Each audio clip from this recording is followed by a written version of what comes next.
The precise moment Beverly Hills 90210 became inarguably beautiful was in an episode of the second season called My Obsessed Valentine. In it, the hero of the episode, in my opinion, Emily Valentine, approaches a float that the main ensemble had built, commemorating a victory of West Beverly High School. She has a canister. She has some gasoline with her. She is troubled. She is manic. And as the title of the episode implies, she is obsessive romantically. She's a vandal. At the same time, Dylan and Brenda, the main couple of the show so far, are enjoying a piece of classical music, a violinist in concert. As the violinist plays, we cut through montage back and forth between Emily Valentine destroying the float and covering it, wrenching it, soaking it in gasoline, and the violinist playing passionately, deliberately, perfectly, without flaw or error for the yuppies in concert. It's not just juxtaposition, it's the rhythm of the cut. I love how the vandalism seems to cut into the concert itself, either by the sounds of tearing and pulling being blended into it, or by having the destruction undercut the melody. It cuts back and forth so much. Near the end, the vandal becomes the artist and vice versa. As if Emily Valentine is also putting on a concert, as if she herself, the vandal, the manic, the outsider, the basket case, has become the artist, the new 90s outsider. And when it's over, the yuppies clap, almost like that sort of misfit crime is a direct product of yuppie attitudes, something they made. It also poetically shows how distanced the vandal character is from the rest of the cast. Both the violinist and the vandal are equally passionate, and both are making music. Emily Valentine is a musician in this scene. The juxtaposition makes it feel as if they're either making music together or dueling sonically. That opens up a dozen different ways that the show is viewing this outsider character and her behavior. That that's one of the most brilliant scenes I've ever seen in teen television. And it came long before Dawson's Creek, lifetime before Gossip Girl. It came on Beverly Hills 90210. Let's talk about it. I'm your cult boyfriend. I am here to talk about Beverly Hills 90210. Oh, it's fucking brilliant. It was brilliant. This is the first of many Beverly Hills 90210 analysis videos. I'll be talking about the first two seasons here and the first two seasons only. All right, I'm putting them both together, and we're gonna get into it. It's very exciting because you can see the evolution of coming of age or teen soap operas, um, starting to become really, really creative and clever and beautiful.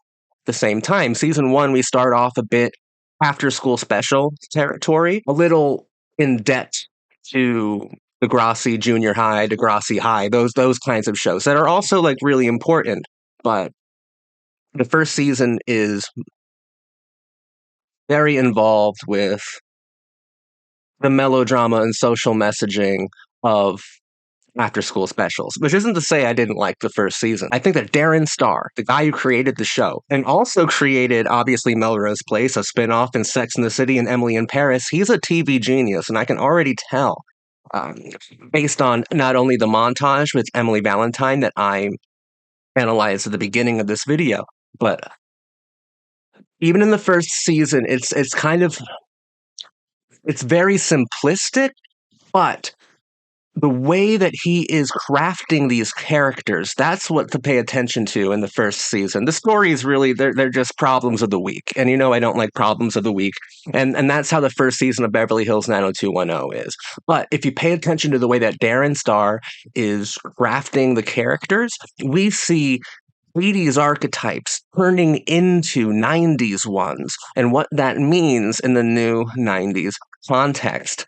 The second season is huge. I think it's great. Two of the best episodes of teen television are in the second season. Like the second season is really really fucking awesome, and the idea of having summer episodes still revolutionary to this day. I love that we had a summer storyline, a summer arc, so to speak. Let's go through the characters. The show is about Brandon and Brenda, twins, who move from Minnesota to California to attend West Beverly High, and they become absorbed, taken under the wing of the atmosphere that is upper crust, beautiful blonde attitudes and philosophies. One of the very first things that Kelly says in the entire series is talking about her nose job. We're providing a bit of social commentary there that we wouldn't see necessarily matched until the OC over 10 years later. When people call Beverly Hills 90210 the blueprint, they mean that hyper literally. Just within the first two seasons, you can see the OC, you can see Gossip Girl, you can see My So-Called Life, and Freaks and Geeks, and Dawson's Creek. You can see Pretty Little Liars. You can see every single teen drama that followed. This truly is the blueprint. And that's why I'm decidedly pretty charitable when it comes to at least these early seasons of Beverly Hills 90210, because they are creating artistic and beautiful teen television out of thin air. This show is entirely revolutionary and innovative. We start with morality tales, like in the first season, and by the middle of the second season, we are being very complicated. We are playing with highly complex philosophical ideas and concepts. So characters. Zach, stay on fucking topic, dude. Brandon, played by Jason Priestley. I like him, but I mean, he might be the most annoying character to me. I think that Emily Valentine put it perfectly. He's so frighteningly normal. He is frighteningly normal. And it might be Jason Priestley's delivery. He just doesn't. Out of every character, he feels the least believable. Um, I don't know. I don't really like how self righteous he can be, because it makes him seem entirely arrogant for the most part.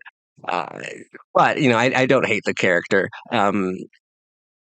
Main characters are difficult sometimes, and I think Brandon is he might be the main character of the show, but he is my least favorite of the main cast. Outside of his parents. His parents are really boring. I hope we see a lot less of the parents.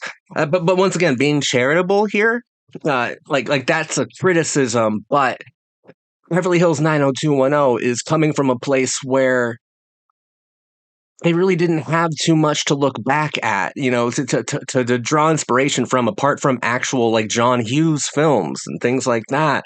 Uh, Parents, I think, take up less screen time as teen television progresses, not only in popularity but in impact and in sophistication. Unless you're Gossip Girl, which, guys, Gossip Girl is my favorite show ever. I think it's the best teen television show ever. Uh, they knew how to make parents really interesting, but okay, I'm getting completely off track. Um, Brandon is fine. I just don't. I never feel happy to be around Brandon by himself. He's a bit annoying. I think he's at his best when Emily Valentine was around, because I mean they had true chemistry. Christine Elise and Jason Priestley, because they had a relationship, if I'm not mistaken. Um, Jason Priestley seems really inspired in scenes with Emily, and it was nice seeing that. The rest of the time, he's just so frighteningly normal that he gives me the creeps.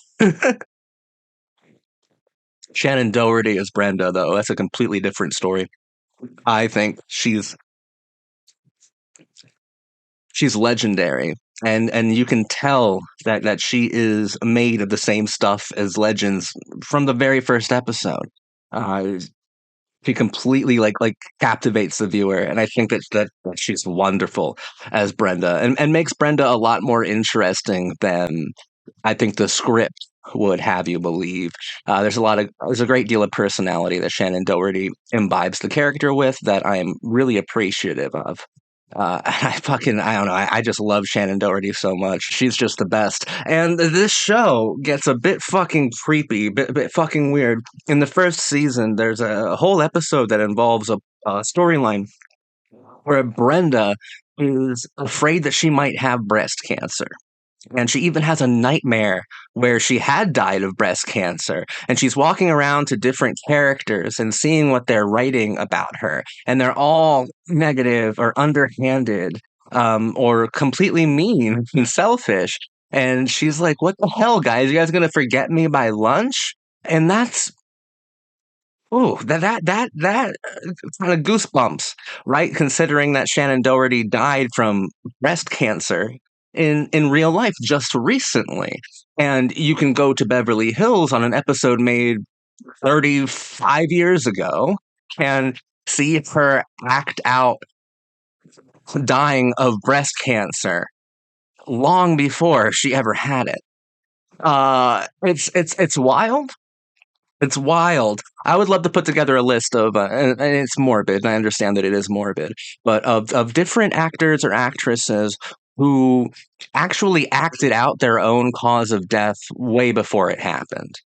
I think that's kind of spooky and interesting. I understand that it is morbid, but it's worth investigating. There's something the viewer does 100% of the work there. That scene was probably absolutely meaningless. Honestly, it's a filler episode until Shannon Doherty is first diagnosed and then dies of the exact disease that her character has a nightmare about dying from in way back in the first season. That's interesting. But Shannon Doherty, absolute legend immediately. Another person who's an absolute legend when you immediately, like the first time that you see him, is Luke Perry as Dylan McKay. It's interesting seeing Darren Star bring 80s archetypes into 90s, into the 90s context because Dylan certainly is a bit more of a bad boy, a rich bad boy, but a bad boy nonetheless. But he's not truly anti-conformist, you know, and that's going back on a lot of different things. This isn't Bender from Breakfast Club. All right, this is an insider. This is foundation upon which people like Chuck Bass and Nate Archibald were built. The new '90s hothead or loose cannon is an insider. He's popular, he's desired, and he's front and center. But the moment that Luke Perry appears in the second episode of the first season, you're like, legend. Legendary character already. Completely legendary guy.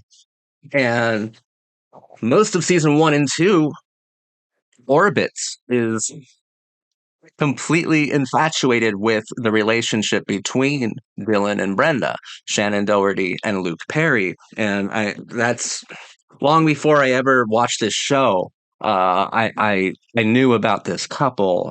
Seeing so many pictures of Luke and Shannon together, they are complete legends eternally, and they do look very good together. They did a few interesting things. If I'm being completely honest, I love Shannon Doherty and Luke Perry, but to be completely honest, by season two, I was over it. I was kind of over their relationship. They did as much as they could. Near the end of season two, they became boring. Um, Now I know Darren Star knows how to write melodrama, so he's going to do the unexpected, and he's going to make it interesting again. Uh, just They felt too comfortable for me, and they weren't really challenging the show or challenging storylines the way that I like to see most. But that said, seeing them together in the same frame, there is an undeniable power. And Shannon Doherty and Luke Perry, love you guys so much. Teen television legends, you know.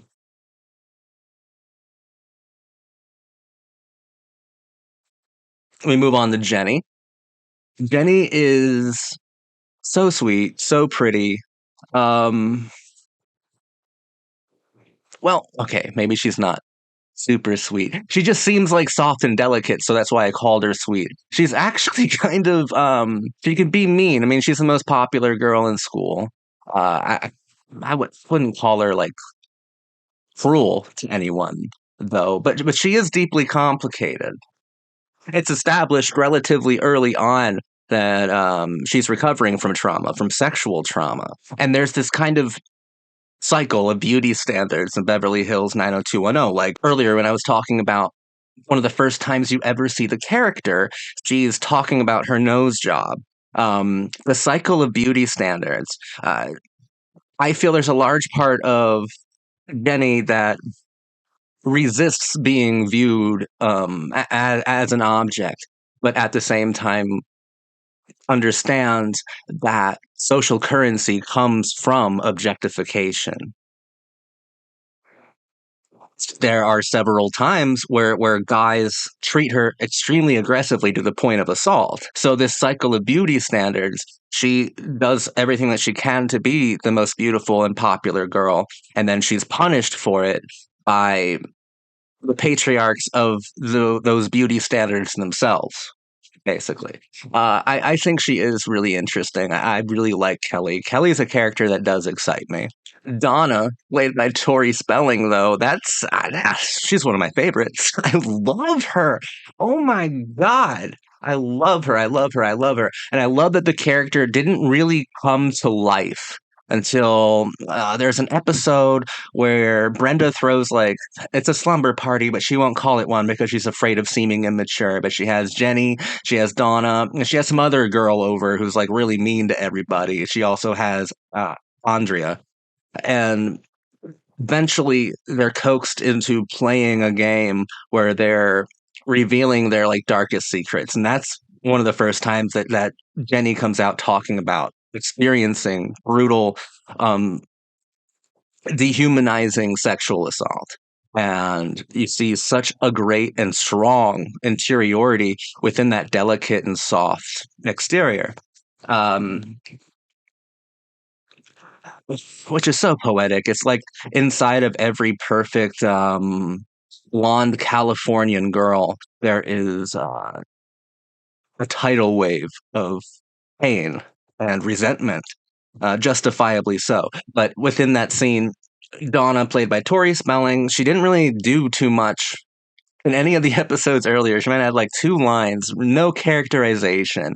And you're like, wow, you got this job because your fucking dad's the producer. Aaron Spelling, big deal. We'll talk about him in a different analysis video. I'll talk a bit more and focus on Aaron Spelling and what his vision truly is. But yes, Tori is Aaron's daughter, and she didn't really do a whole lot until that episode where I thought they were going to do a cop out again because it goes to her and everyone's sharing all these private things that like tears them up inside, breaks everyone's hearts. Then it's her turn and she's like, I've never done anything interesting. Never done anything interesting at all. I'm not an interesting person. And that admission is almost because of the way it's written and because of Tori's delivery of the line, it's just as heartbreaking as any of the other stories that we hear, and just as exposes just as much as any of the other stories that we heard in that scene that night. And then as she's leaving, she's like, "Well, I haven't done anything yet, nothing interesting yet." But I plan to. I plan to do a lot of interesting things. And it's extremely difficult not to get over analytical and meta with it like I love to and go, this is this is Donna, a staple, a legendary 90s teen character herself, telling the audience, get ready for it because I plan on doing a lot of interesting things within this genre on this show. And that's when she became an actual true character that I started to fall in love with. And I fell in love with her more when she reveals just how sensitive she is, especially about being called stupid, because she does have like a learning disability. She struggles with her grades. She's not actually stupid, but I mean, maybe a little bit, maybe a little bit, but she's so sensitive about it, and like you can tell that that's the thing that strikes her heart most, like a fucking dagger. And it's just really hypersensitive, and I love that kind of stuff. I love it. Every time someone alludes to her being stupid or flat out calls her stupid, her heart breaks a little bit, and you can see that. You can see that really, really well. One of the people who calls her stupid is Steve. Steve, who is a good character, a fun archetype, and he does have a richness, a depth to his character. Like think it's actually in the pilot. It's in the first 2 or 3 episodes where David, a character we'll talk about in just a few minutes, is talking about his mother because Steve's mother plays a famous mom on a famous television show. And Steve's like, I don't watch that show. I don't leave me alone. I don't watch it. I don't watch my mom on TV. That's lame and dumb. And then later on in the episode, you see him go like, "Sorry, mom, I gotta go. You're on TV," and he actually turns it to the channel to watch his mom on TV, and that's almost just as sensitive as Donna's heart breaking every time she's being called stupid. Like that's a very sensitive moment from a character who would never be vulnerable enough to truly admit that to any of his friends. And then that idea, that theme, is actually beautifully developed and investigated in the second season, where the actor who played his mom's son on the television show starts to kind of ridicule and torment Steve. And we get into some really cool, I would say, early signs of postmodernism within teen television. Early signs of it, because Steve is getting so upset. And Steve is jealous of a television show that his mother is on because he feels like his mother is a better mother to her fake son on the show, who is truly a terrible person, like an awful individual. Steve gets so upset about it. There's even dream sequences where he's like in the show itself. It gets extremely interesting with him, and the fact that he is adopted, and that's one of his secret sensitivities. And for a while, he felt closer to his mother's tenderness by the fakery of her character on television. I do like that his mom is actually a good person. I do like that it's not like a reversal of that concept. I like that Steve was worried and anxious basically for nothing. Like his adoptive mother really, really loves him. So even Steve gets to be super deep occasionally, which is such a pleasure. Archetypes like Steve's don't normally get to be investigated like this. Like that was awesome. Andrea, Andrea, Gabrielle. I want to like her. I think I'll like her a lot more if they ever actually put her romantically with Brandon. I think I'll like Brandon and Andrea a lot more if they get together, because both of them annoy me for similar reasons: self-righteousness, the arrogance, seeming like above the other people, which gives a feeling of elitism sometimes. Brandon's like fucking Superboy. It's annoying how moral he is, and frighteningly normal. They need to develop Andrea more. I like her sometimes, but half the time I find her to be a hindrance to where the narrative is taking us. I don't find her storylines very complex or captivating.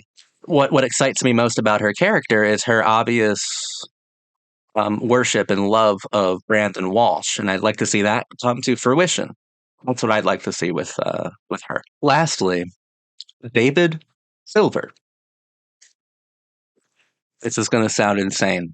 It's just going to sound fucking crazy, and I can't believe I'm saying this, but I saved the best character for last. No, I don't know. I don't. Okay, I do know. I'm going to articulate it. David Silver is my favorite character on the whole show. Didn't start that way at all. In fact, I had a similar response to his character showing up that I did to Andrea. Andrea. I can't even say her name properly, guys. Like, it's fucking confusing. But I thought that he was also a hindrance to the plot. I don't normally go for his archetype. He's obviously like the Anthony Michael Hall, the Breakfast Club kind of geek archetype put into a new 90s context. And maybe it's that new 90s context that I'm finding so intoxicating about his character. The moment that he became my favorite character on the show is called The Next 50 Years. It's outrageous. And I can't believe the show pulled it off. It's the episode where his best friend, Scott, accidentally shoots himself while fucking around with his father's handgun. Now, at first, you think that the show is going to devolve into a gun safety PSA, some sort of um, gun control after school special. And through characters like Andrea, they briefly pay lip service to that, which is fine because David's unconcerned with that. What David goes through in the episode, you can't call it anything less than genius. I related to David a lot in that episode because Scott, part of what David's the one who watches him die, and a part of what's eating David up the most is the fact that he and Scott weren't very close near the end. In the first season, they were inseparable, mirror archetypes, actually. But by the time that Scott dies, around the middle of the second season, David clearly is distancing himself from his friend. And of course, metaphorically, he's distancing himself from that archetype, from that behavior, from that 80s behavior, from that incurable 80s geeky behavior. He's maturing, not only as an archetype, but as a person. And I found that relatable, the as a person part. Like you grow up and you go through high school and like friends you had since elementary school, you stop seeing them because you kind of grew different from them or fuck it, just outgrew them. Right. And they stayed the same. They stayed kind of immature while you became more sophisticated and more complicated, and you just had to like slowly but surely you had to distance yourself from them completely and leave them behind. It's just what happens as you mature and grow. Now that's the personal level that I relate to him on. Part of the genius of it, though, is like I said, it's the new '90s archetype, distancing himself greatly and gravely from the '80s version of himself within the new '90s context. David is emotionally manipulated into organizing a surprise birthday party for Scott. And it's fascinating because David's running around begging people to go, begging the cool kids to go. And he even thanks them for coming to the party, like it's as if it's his party.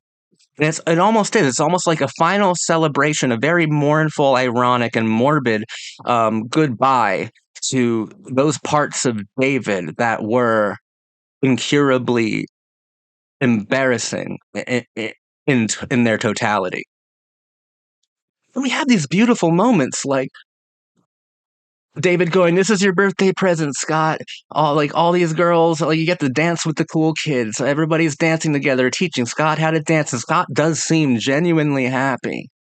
And there are so many heartbreaking moments, like Scott overhearing David say that he doesn't even like Scott anymore. There's so much complexity leading up to the moment where Scott shoots himself. Even more than that beautiful juxtaposition that I was talking about at the very beginning of the episode that had to do with Emily Valentine, it's kind of here too, because the episode opens with a chorus singing American anthems of praise and joy. Right? And then after Scott dies, the chorus returns to sing funeral songs and memorial, sad, mournful melodies. And I think that contrasts beautifully with the hyper American choral arrangement at the beginning of the episode, and kind of the result of that sort of uneducated pride. David shares with Donna a nightmare that he had when they're at the funeral for Scott. David says that he had a dream that the time capsule, because the show does revolve around a time capsule that the kids are leaving for future teenagers to uncover in 50 years' time. And David had a nightmare about the time capsule itself being a coffin. Not only that, but David was inside of the coffin. Wow. Wow. He had a dream where his generation's time capsule is a coffin with his own corpse inside of it. I believe that speaks volumes, and I believe that nearly speaks for itself. Future generations inherit the corpses of previous archetypes. Future generations inherit the corpses of youth. And there's also a meta quality to this, and even deeper, because this is all pretty fucking self-referential, but there's an actual meta layer to it where Brian Austin Green and the actor who played Scott, one of them was going to be fired. Like, that was decided by the producers. One of them had to be fired, and I kind of understand why. They were the same fucking archetype. You can't have two. And I get why they didn't fire Brian Austin Green. He's a lot more captivating than the guy who played Scott. And the meta layer is that could have easily been Brian Austin Green, who the producers decided to kill off instead of Scott. Yeah, David could have been killed off instead. And that's kind of a nightmare that this character is having within the frameworks and about the frameworks of the show itself. It's such a brilliant episode, and yes, of course, you do have Andrea going around talking about gun safety, and I do think that that's like interesting and important to talk about. But the show does not focus on that. That's truly when it elevates itself from your standard morality fables, from your standard after-school specials, and gets into a whole new area of art and philosophy when we're dealing with David's behavior directly after and directly before too. He's fascinating throughout the entire episode. Um, his twin archetype's death, Scott's death. It's fascinating stuff, and I do love Emily Valentine, love interest for Brandon. He's a fascinating '90s outsider, one of the first truly and purely original archetypes within Beverly Hills 90210, probably the first true archetype of the '90s, and it was a feminine, misfit, outcast, manic. I think that's the important part here that differentiates her from simply from the basket case from Breakfast Club.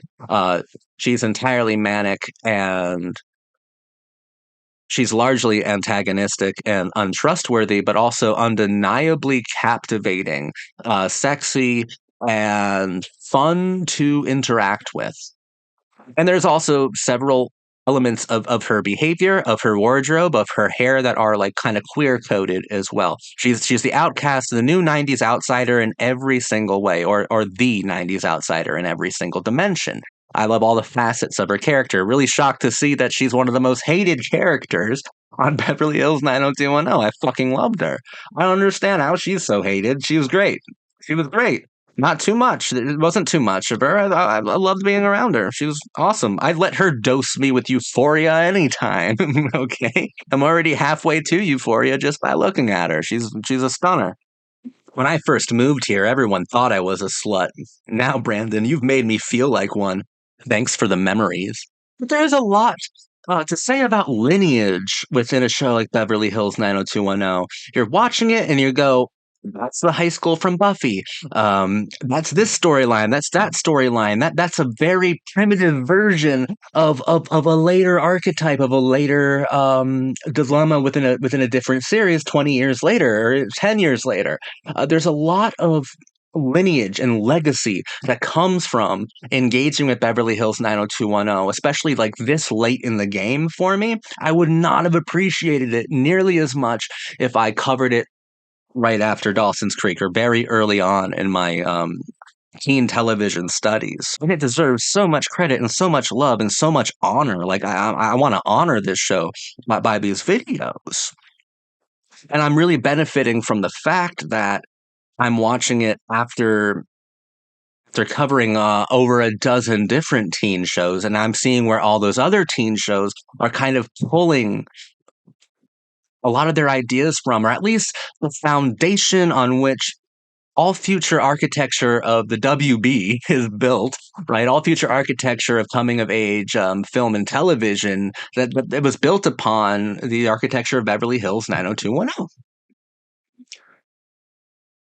The fabric of this huge tapestry called Y2K film and television.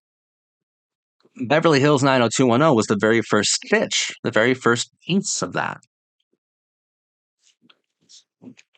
I'm absolutely in love with this show so far. Even the episodes I don't like, right? And there are plenty. There are plenty that I don't like. I still have fun with. Like the ones that don't offer much for me to analyze, I'm still having so much fun simply being around these characters and watching Darren Star and the creatives behind the scenes revolutionize teen television, revolutionize television itself into something unspeakably beautiful. It's a slow going process, but I'm thankful for that as well because I'm able to see every single time that the innovation occurs, every single time that the revolutionary actions are taken within the show itself to become um, the truly modern and prestigious genre that it would become near the end of the decade itself. At the end of the 90s, teen television would be undeniably genius. Have a lot of interesting shows going on right at the turn of the millennium, and they're all thanks to Beverly Hills 90210. Yes, it is a blueprint, and I can see that for sure. The blueprint for the architecture that I love to look at, stare at so much. I love just about everything about this show. It's really fun. It's really great. And deeply moving and powerful when it needs to be. It's great television, and I love these soap opera motifs, elements, structures, turns. You know, because it's using the soap opera to help serialize teen television, and by incorporating a deconstruction of youth through teen television with soap opera storytelling mechanics. That's honestly how you get to Dawson's Creek and Gossip Girl. That's exactly how you get there. But this is the show that did it first. God, I love it so much. I'll be back soon to talk about the next couple seasons of Beverly Hills 90210, and I can't wait. I can't like. I know this show ran for the entirety of the 90s, just the 90s. You know, like that's so fucking cool. This is the birth of everything I love most. I am here for it, man. I'm here for it. God, love this show. I love this show. Thank you for watching.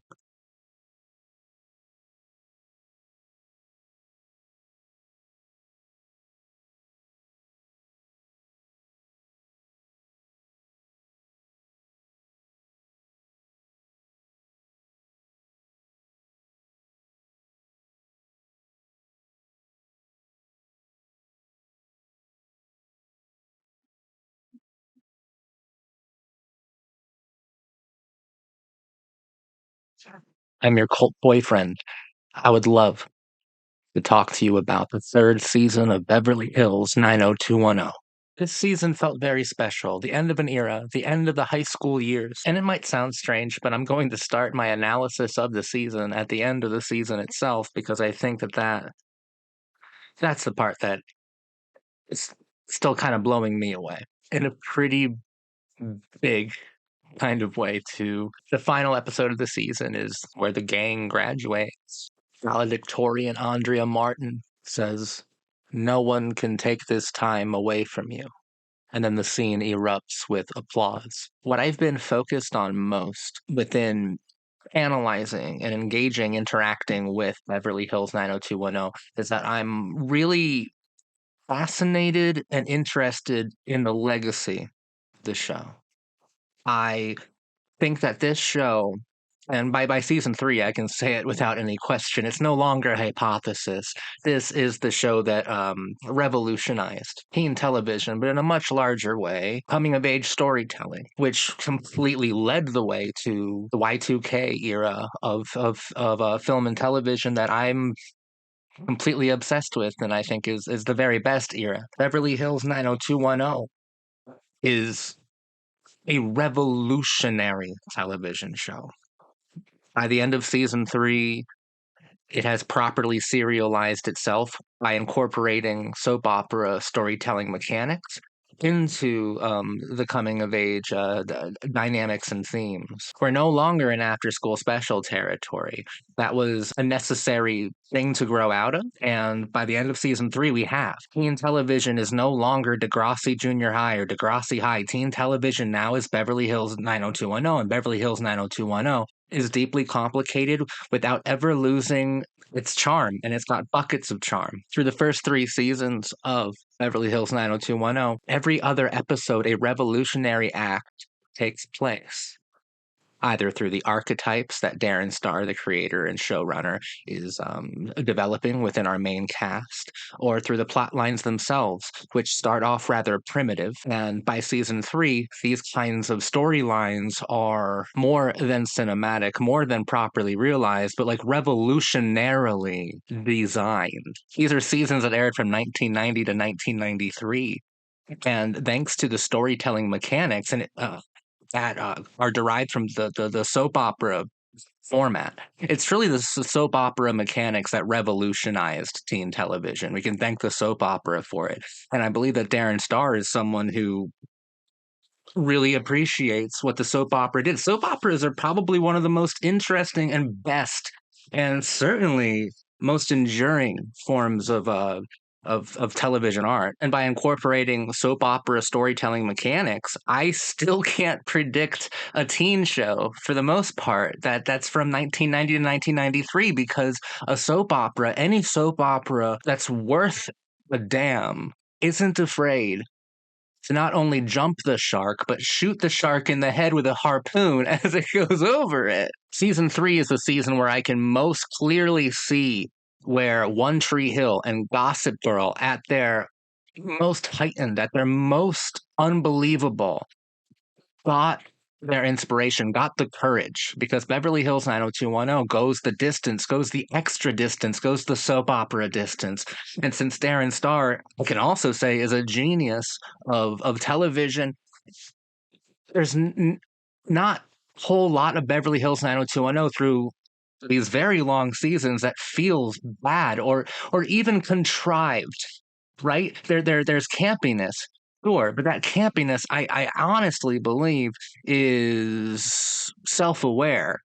The show knows it, and the show exploits that when necessary for emotional gain or for cinematic profit. It's a deeply complicated show, and I'm going to say the word revolutionary quite a few times. It is revolutionary. And the graduation episode hit me so hard because to me, it was everything about teen stories, teen television and film and teen cinematic, teen visual stories graduating into the postmodern age, into the 90s, into our time, into modernity itself. The show is graduating along with the characters. The genre is graduating along with the characters. And I was at first mad that it was a clip show because clip shows are fucking lazy. They are lazy. And I was at first mad about it. And then I realized, but you can be really fun when you analyze it, Zach. You can say that this is the genre itself, looking back on every revolutionary moment, every single step that Beverly Hills 90210 took to really bring teen storytelling into a level of sophistication and true 90s popularity. It became emblematic. And the archetypes themselves are graduating as well. Look how far David Silver came all throughout this show. Completely eclipsed that of Anthony Michael Hall. what they did with David Silver was extraordinary, especially in the second season. But if I view these all as like combined, season 1 through 3 as almost a trilogy, it's incredible how far they came with some of these archetypes. Look at Dylan McKay. Look at him. In season 3, they were a bit heavy-handed with the James Dean parallels. They were trying to shove it down my throat a little bit. And I don't really feel like Luke Perry really possesses what James Dean had. James Dean was pretty damn singular and unique. And the third season did try to evoke a lot of James Dean, Rebel Without a Cause imagery. There's an episode called Rebel with a Cause, and he even takes Kelly to a planetarium, the planetarium that's featured heavily within Rebel Without a Cause. It's actually like a major part of the plot of the original 50s film. You can see a lot of James Dean there, but you can see just as much of Bender within that as well. The thing that truly separates him or makes him kind of revolutionary for me is that I see way more Chuck Bass in him, especially in the third season since we started Chuck Bass from Gossip Girl, in case you're unfamiliar.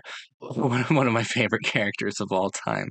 And I see a lot of him within Dylan, especially in season 3, where we spend quite a bit of time with his like rich father, who is clearly um, at least partly antagonistic, trying to take advantage of his son's trust fund, using his son, preying upon his son's affections for him. And there are lines where Luke Perry, I think, is trying to sound incredibly brooding, like in a James Dean esque sort of way, but it comes off more nihilistic, which feeds into the Chuck Bass kind of aura that I'm getting from Dylan McKay. Now, I don't think that Chuck Bass was really inspired by Dylan McKay much at all. I remember Josh Schwartz saying that, the showrunner of Gossip Girl, claiming that Chuck Bass, his archetype is actually the James Spader villain from the erotic films of the 80s.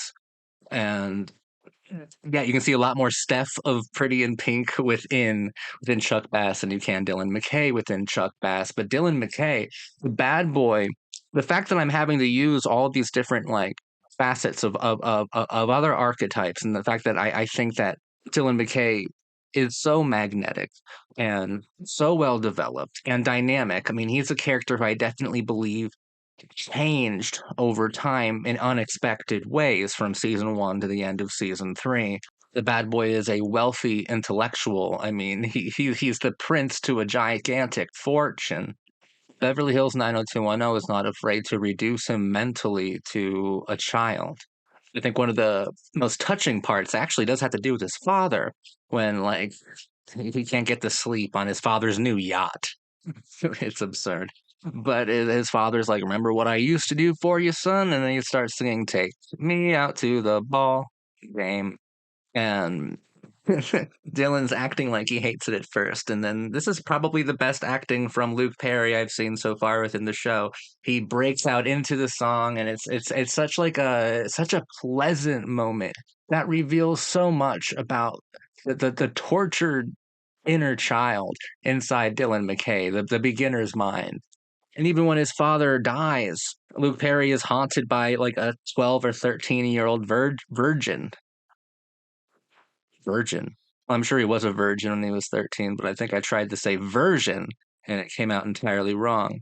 By a 12 or 13-year-old version of himself who's ridiculing him for not being able to handle it properly. And since I brought up Dylan and David, they have a great conversation within that episode. David comes up to him and is like, I feel like we don't really like each other. We don't really know anything about each other, but I feel like I relate to you the most now because of what I went through with Scott. And what David went through with Scott was the death of a part of his archetype, which allowed him to grow beyond the limitations set by John Hughes. Not to say that John Hughes didn't do a lot, but there were restrictions, and Beverly Hills 90210 transcended all of those restrictions. And Dylan is going through the same thing. Dylan, as the bad boy, as the wealthy, brooding heartthrob, is becoming extremely dynamic and purely of the 90s, not in debt to a 50s version of James Dean, and certainly doesn't have to pay any sort of respects to Judd Nelson within The Breakfast Club, or James Spader in Pretty in Pink for that matter. He gets to be entirely his own icon. Dylan McKay, synonymous with the 90s. I think that Beverly Hills 90210 season 3 is so fascinating because I think it crosses the finish line beautifully, gracefully, even. This is a show that revolutionized teen television, and the graduation episode is its victory lap, commencement. I'm shocked. I How beautiful I thought these 3 seasons were. So much heavy lifting, so much innovation, so much pure revolution. Speaking of revolution, I want to talk about Donna Martin. There's an episode that I really enjoyed just on a peer level that I enjoyed even more than the graduation episode was the one right before it. Donna Martin graduates. Donna Martin graduates. Donna Martin graduates. I want that spray painted on the walls. I want shirts of it. Dude, that is a political movement that that I can get behind.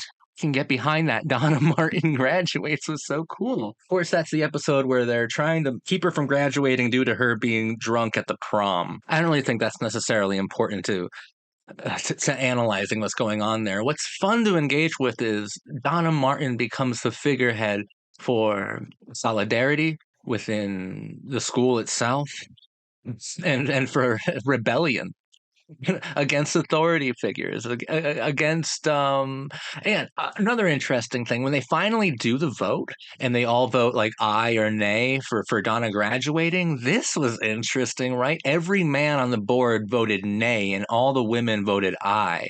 That is definitely making, I think, a rather feminist statement, and I think a rather confrontational statement against male authority figures. I liked that. That was fun. But I love the idea of Donna Martin, who Tori Spelling has completely captured me. She's stolen my heart. I think she's so fucking funny and sweet and adorable and just I love that character. David and Donna are my favorite characters by a landslide. I love being around Donna. Shout out to this bomber jacket. I want this bomber jacket so fucking bad. The CD print is sending me. I love Donna's style, dude. I think it's great. Probably a little Carrie Bradshaw esque, right? A little like Carrie from Sex and the City, which would be Darren Star's next project that he's arguably even more famous for. The guy's a television genius auteur, man. I like what I'm seeing from Darren Star so far. But this character is so sweet, and I think what I like so much about Donna is her hypersensitivity, how sensitive she can be. And Tori Spelling's performance is just like you can feel the emotions. And when she's being really sensitive over being called stupid or things similar to that, her heart breaks, and so does yours if you have a soul. And I have one, and my heart was fucking breaking with her, dude. I love Donna Martin to death. And oh my God, talk about taking an airhead archetype that is truly a product of the 60s and 70s that came through Hughes and came into the 90s. Talk about taking the airhead archetype and giving her dignity, giving her integrity, giving her complexity, but not too much because the show isn't like super contrived or just full of some sort of cinematic dishonesty. It gives you a believable amount. No, it gives you an inspiring amount.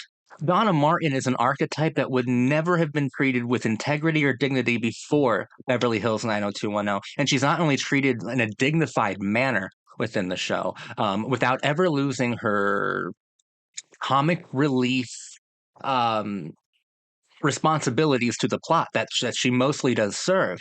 But she gets to be really rich and emotional and sensitive. And not only that, she gets to be the figurehead for an entire student revolution. Donna Martin graduates. And I think that's even saying something like fiercely powerful. Because I think that like a ditzy bimbo airhead archetype like Donna, and we know she's not that because we spent a lot of time with her, but she did start off that way, and that's the archetype that Darren Star and the writers behind, the creatives behind Beverly Hills 90210, they inherited that kind of archetype and they made her into something that was multidimensional and unforgettable. It's almost like either the studio execs, the powers that be, or even the frameworks of cinema and television itself did not want that character to graduate like all of the others because they could not imagine uh, an airhead with integrity. But the students rebelled, the viewers rebelled, the kids rebelled, and she got to graduate. She got to be just as sophisticated as everybody else and recognized for her sophistication. This is a genius fucking show, man. That is so kind to its characters. Shannon Doherty, I am speechless around you. My God. Okay, this season, I think if it's known for anything, it would have to be the love triangle between Brenda, Dylan, and Kelly, that bitch. I'm joking. I um I appreciate all sides of this love triangle. In fact, the scene so far with the most actual passion, with the passion that you can touch, the most palpable passion within the show, the most romantic and erotic scene so far, without question, no doubt, is the pool scene where Dylan finally chooses Kelly over Brenda. And they kiss, and he's like, I chose you. Like, I've always wanted you. What does he say? I wrote it down because I get it confused with a different beautiful scene. I chose you. I want you. I've always wanted you. I get it confused with a scene from One Tree Hill. I don't want to spoil that episode, but let's just say that another troubled young man has to choose between a brunette and a blonde. And when he finally chooses the blonde, he says something remarkably similar. I prefer the One Tree Hill scene over it. It's one of the most touching scenes I've ever watched. But that scene would maybe that love triangle wouldn't exist at all without Beverly Hills 90210 actually. Same with the whole Joey Jen. I think that this love triangle might be the most the cascading effect of influence from Dylan, Kelly, and Brenda might be endless when we get down to it. It's a show that I think does ask you to pick a side. It does ask, let's say, to put yourself into Dylan's position, probably, because it gives him time to choose. I think it's fucking funny. I would have chosen Brenda without a doubt. I think that Brenda is really complicated and is becoming a really interesting character. I mean, I understand that she is confrontational. She's not as agreeable as Kelly, but that's really what I like about her. I like that she's challenging. I like that in women. Uh, Kelly. Kelly is deeply complicated, but her complications are really subtle. I think that Brenda, what makes her so sophisticated is easy to figure out. That this kind of at first she's this normal girl from Minnesota who is absorbed within the atmosphere of upper crust sensibilities and beauty standards, and kind of in a lot of different ways challenges those because part of the part of the beauty standards is blonde, and part of the attitude of the beauty standard is super passive. And Brenda is neither of those things. She gets to kind of transcend the beauty standards by maintaining her own unique individuality, which makes her a lot more challenging than the others around her, and a lot more inspiring on account of that. Kelly is kind of just as sophisticated, but it's more subtle. She was brought up in that world, and she can't help who she is, and she can't help but feed into these beauty standards to the point of developing eating disorders within season 3. And I absolutely believe that she does love Dylan. That was made pretty clear in the first season that she definitely wanted Dylan. And if I'm not mistaken, Dylan's first words to like Brenda, because Brenda was right next to Kelly, was like, "I like blondes." You know, that's kind of. I think those were his first words. Correct me in the comments, but this was kind of telegraphed earlier. And Like I said in my first video about Beverly Hills 90210, I thought that Brenda and Dylan became stale, a little boring, and they certainly found a way to make it more exciting. That said, Dean Cain is a charmless fuck. I don't like Dean Cain. I don't like that Paris thing. The Paris thing reminded me of Gossip Girl as well, with Serena and Blair going to fucking Paris, whatever. There's so much of every show that I love within Beverly Hills 90210 in a more, for lack of a better word, primitive way, but a satisfying way. Nonetheless, these other shows came and made and fleshed these ideas out, made them more complicated and whatnot. Blah blah blah. What I'm trying to say is fuck Dean Cain. He cannot compete with Dylan McKay. But I do like that no one's entirely innocent in this situation. Dylan was hooking up with Kelly, and Kelly was betraying her friend by hooking up with Dylan. Meanwhile, Brenda is hooking up with Dean Cain. Like there's errors on all sides. No one's an angel. It's just that Brenda puts up a better fight. Brenda makes she's far more interesting to watch when she has lost than when she has won. And that I think speaks more truthfully to Shannon Doherty's acting abilities. Uh, she is incredible when she's being challenging in response to being attacked, or a perceived attack. But what does it mean when, like, the princess archetype for that would be Kelly? What does it mean when she starts hooking up with the bad boy and they both start transcending their archetypal limitations together? We reach a new sincerity that I don't think would have happened with Brenda and Dylan. I think that Brenda and Dylan, they peaked somewhere within season two and became stale after that, and were no longer serving each other, no longer, just like in real life, they weren't helping each other grow. They've done all the growth they could do with each other. Now they have to transcend and grow as well. And by doing this, I think pretty complicated love triangle that owes a lot to soap opera storytelling mechanics. Uh, the love triangle itself helped escape the limitations of the limitations that were set for teen storytelling. It kind of broke those down, broke away the barriers, and wow, that was such a good storyline that lasted such a long time. And I didn't even think they were padding out the runtime. I loved every really dramatic moment of that storyline, and I think you'd have to be a fool not to think that Kelly and Dylan, they had more chemistry. Simply, Dylan, being the bad boy archetype, helped Brenda ingratiate herself within the culture of Beverly Hills 90210, without losing her individuality that made her an outsider to begin with, right? And once the bad boy became the insider as well, he has to end up with the ultimate insider being the princess of the entire group, which is Kelly. And Kelly and Dylan have a lot more chemistry. I think that everyone looks good together. You know, like I said in the last video, there's a undeniable power um, when Luke and Shannon are on screen together, or when you see a picture of the couple. But there's passion.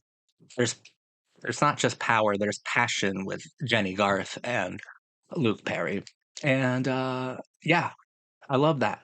I love that the show being kind of fearless to alienate large parts of the audience, without ever losing that audience. There's got to be Team Brenda or Team Jenny out there.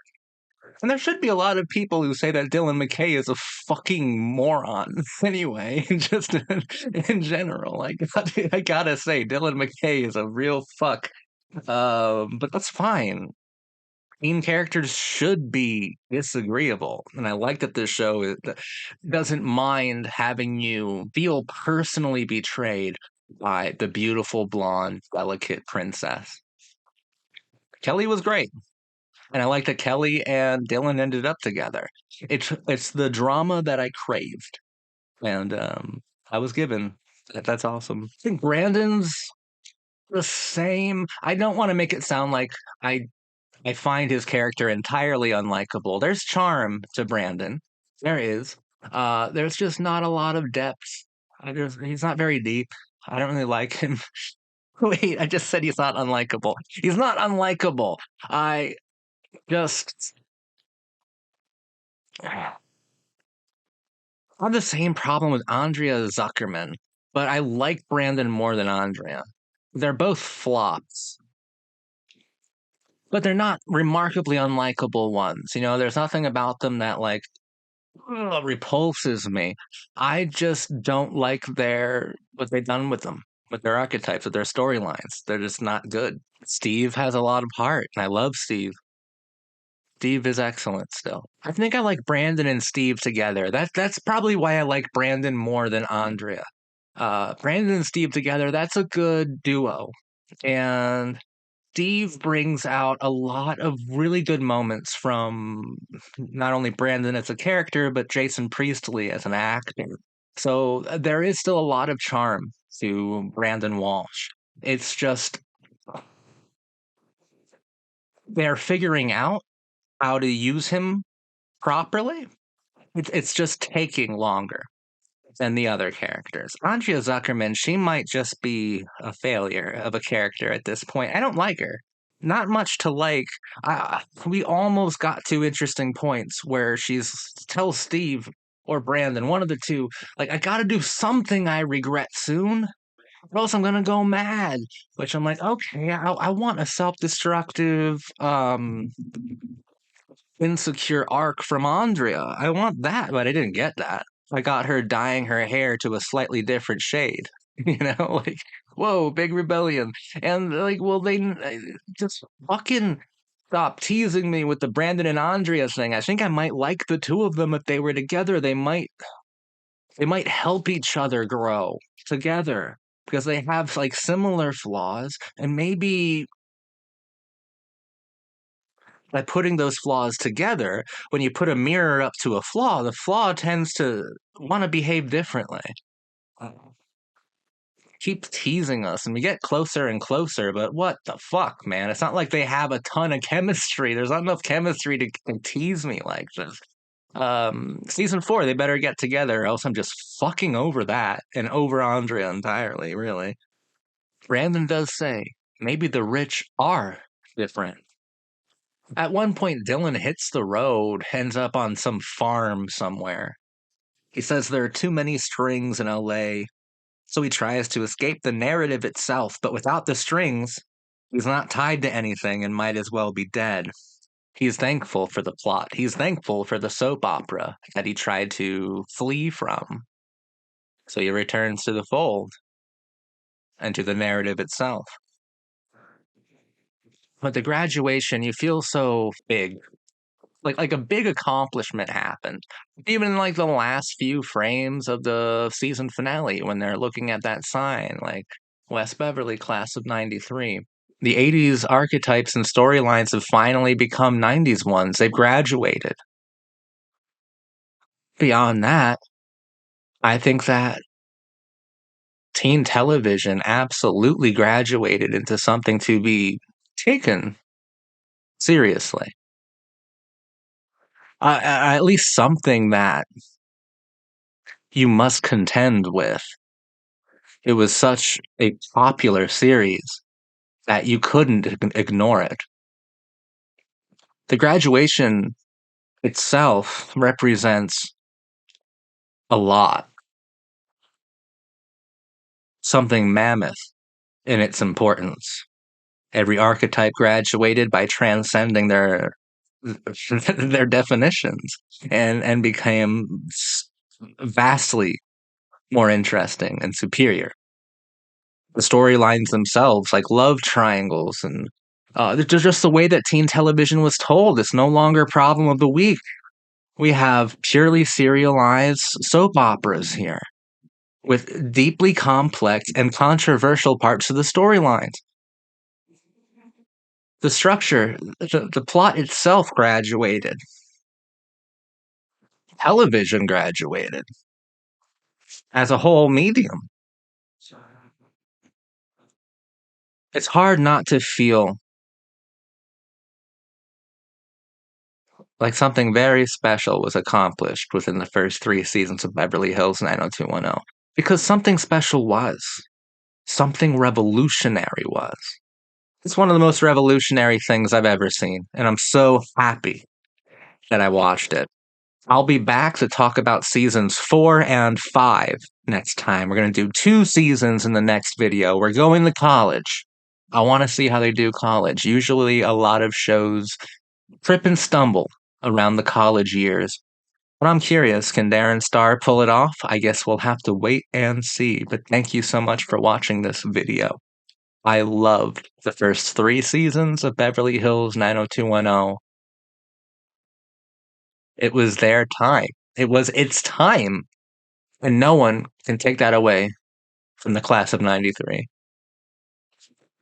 Thank you for watching me.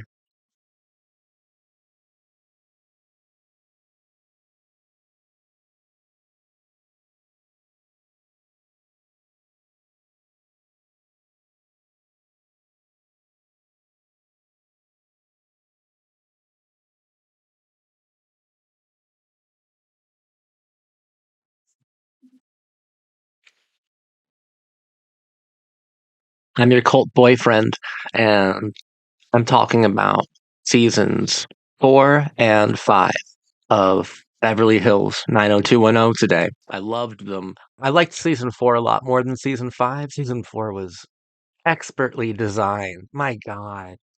I love talking about shows like this. I love Beverly Hills 90210. There's something so comforting, so immensely and intensely rewarding about the entire experience. I love shows like Beverly Hills 90210. It's no question about it. I absolutely love this television show. I'm likely going to be jumping around a lot in this video because there's a lot of ground to cover. So I'm going to focus on the things that have made me think the most, the things that I find to be the most fascinating to discuss. Darren Star is a television auteur genius. I love his work. It brought the classic archetypes of coming of age media of teen storytelling and put them through a new sort of education, and they graduated from the Darren Star School dynamics, and by season 4 have entered new uncharted territory, college. While the first 3 seasons were devoted to transcending archetypal limitations, the archetypal limitations of John Hughes and even of James Dean, of every era of teen media, teen film and television. First 3 seasons transcends those archetypes, those archetypal limitations, and completely redefines what those archetypes are. The clearest example of this would be David, who clearly started off as like a geek, was in the same vein as Anthony Michael Hall's character within 16 Candles in the first 2 seasons. And by the end of his high school experience, he's a new sort of archetype, a brand new archetype that I think is truly emblematic of the 90s, as he's so interested and symbolic of 90s youth culture, such as music. And in season 4, the drug scene. The 90s saw, especially in California, saw a crystal meth epidemic. And in season 4, David develops an addiction to the drug. Because I really think that's what David's become. My favorite characters are still David and Donna, and I'll talk about Donna next, but David started off as a geek, and through Darren Star's like beautiful transformative style of storytelling and of teen soap operas, which he invented, let's be honest. In fact, incorporating soap opera storytelling mechanics is how he revolutionized teen television as a whole. And the character of David, the archetype, the loser archetype, underwent his own transformation of character. And rather than being a loser or a geek, when he transformed, he started to become like an emblem, a mascot of early to mid 90s youth culture in the way he talks, in the way he speaks, in his musical interests, in his ethos, in his impulsivity, and in his drug of choice, meth.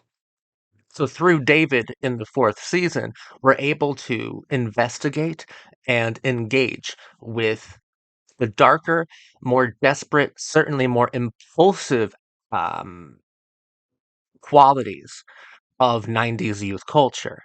He represents all of those misfit sort of attributes that came to define the misdirected rebelliousness of an entire decade. And I really liked David with his crystal meth storyline. I thought he was a great character to choose for it because he is pure 90s at this point. He is definitive of the generation itself. Um, and I've always seen him as a person with an addictive personality, a person who is a little wired to begin with. And it was interesting seeing him lash out on people around him because that was completely not truly within his character. What's great about season four, and I do like it a lot more than season four was elegantly designed. And with David, it was about him caving, him giving into his impulses, him losing self control entirely. And we see that through his struggles with his addiction to methamphetamine, but we also see that by his character's climax at the end of the season, his completion of his arc, because his arc is his downfall. He doesn't learn in season four. He gets worse and worse, especially with his impulse control, where he cheats on Donna and loses his virginity to some bimbo record exec, and Donna catches him. David's arc in season four is about losing himself, losing his self control. Donna Martin's arc within both season four and five is being betrayed and beaten down so much that she seems to be a shell of her former self, a shell of the season three Donna that we all loved so much, of the Donna Martin graduates, revolutionary Che Guevara type symbol of rebellion. I fucking love Donna Martin so much. Ah, but season four and five is about beating her down. Sometimes literally. In season four, as we've covered, she's betrayed by David, a person that the audience, we all thought we could trust David. And David ends up cheating on her, and that's the first strike. And then season five is about whittling that down even further, with her first romantic interest of the season being this guy called Griffin, who's a complete elitist douchebag, and her second love interest being a guy named Ray, who is my most hated character. He's abusive. He throws her down the stairs, almost breaks her arm. He throws her against a door. He's verbally abusive as well. He kind of torments her. I hate Ray so much that by the end of season five, Donna just, it's like that spark inside her is going out. That spark that made her so unique and so adorable and so beloved as a character is going out. Like all the work that Darren Star and Tori Spelling and Aaron Spelling as well did throughout the first three seasons to make the airhead bimbo blonde archetype, like the party girl archetype, interesting and sophisticated and multi-layered and impossible not to like, an irresistible character.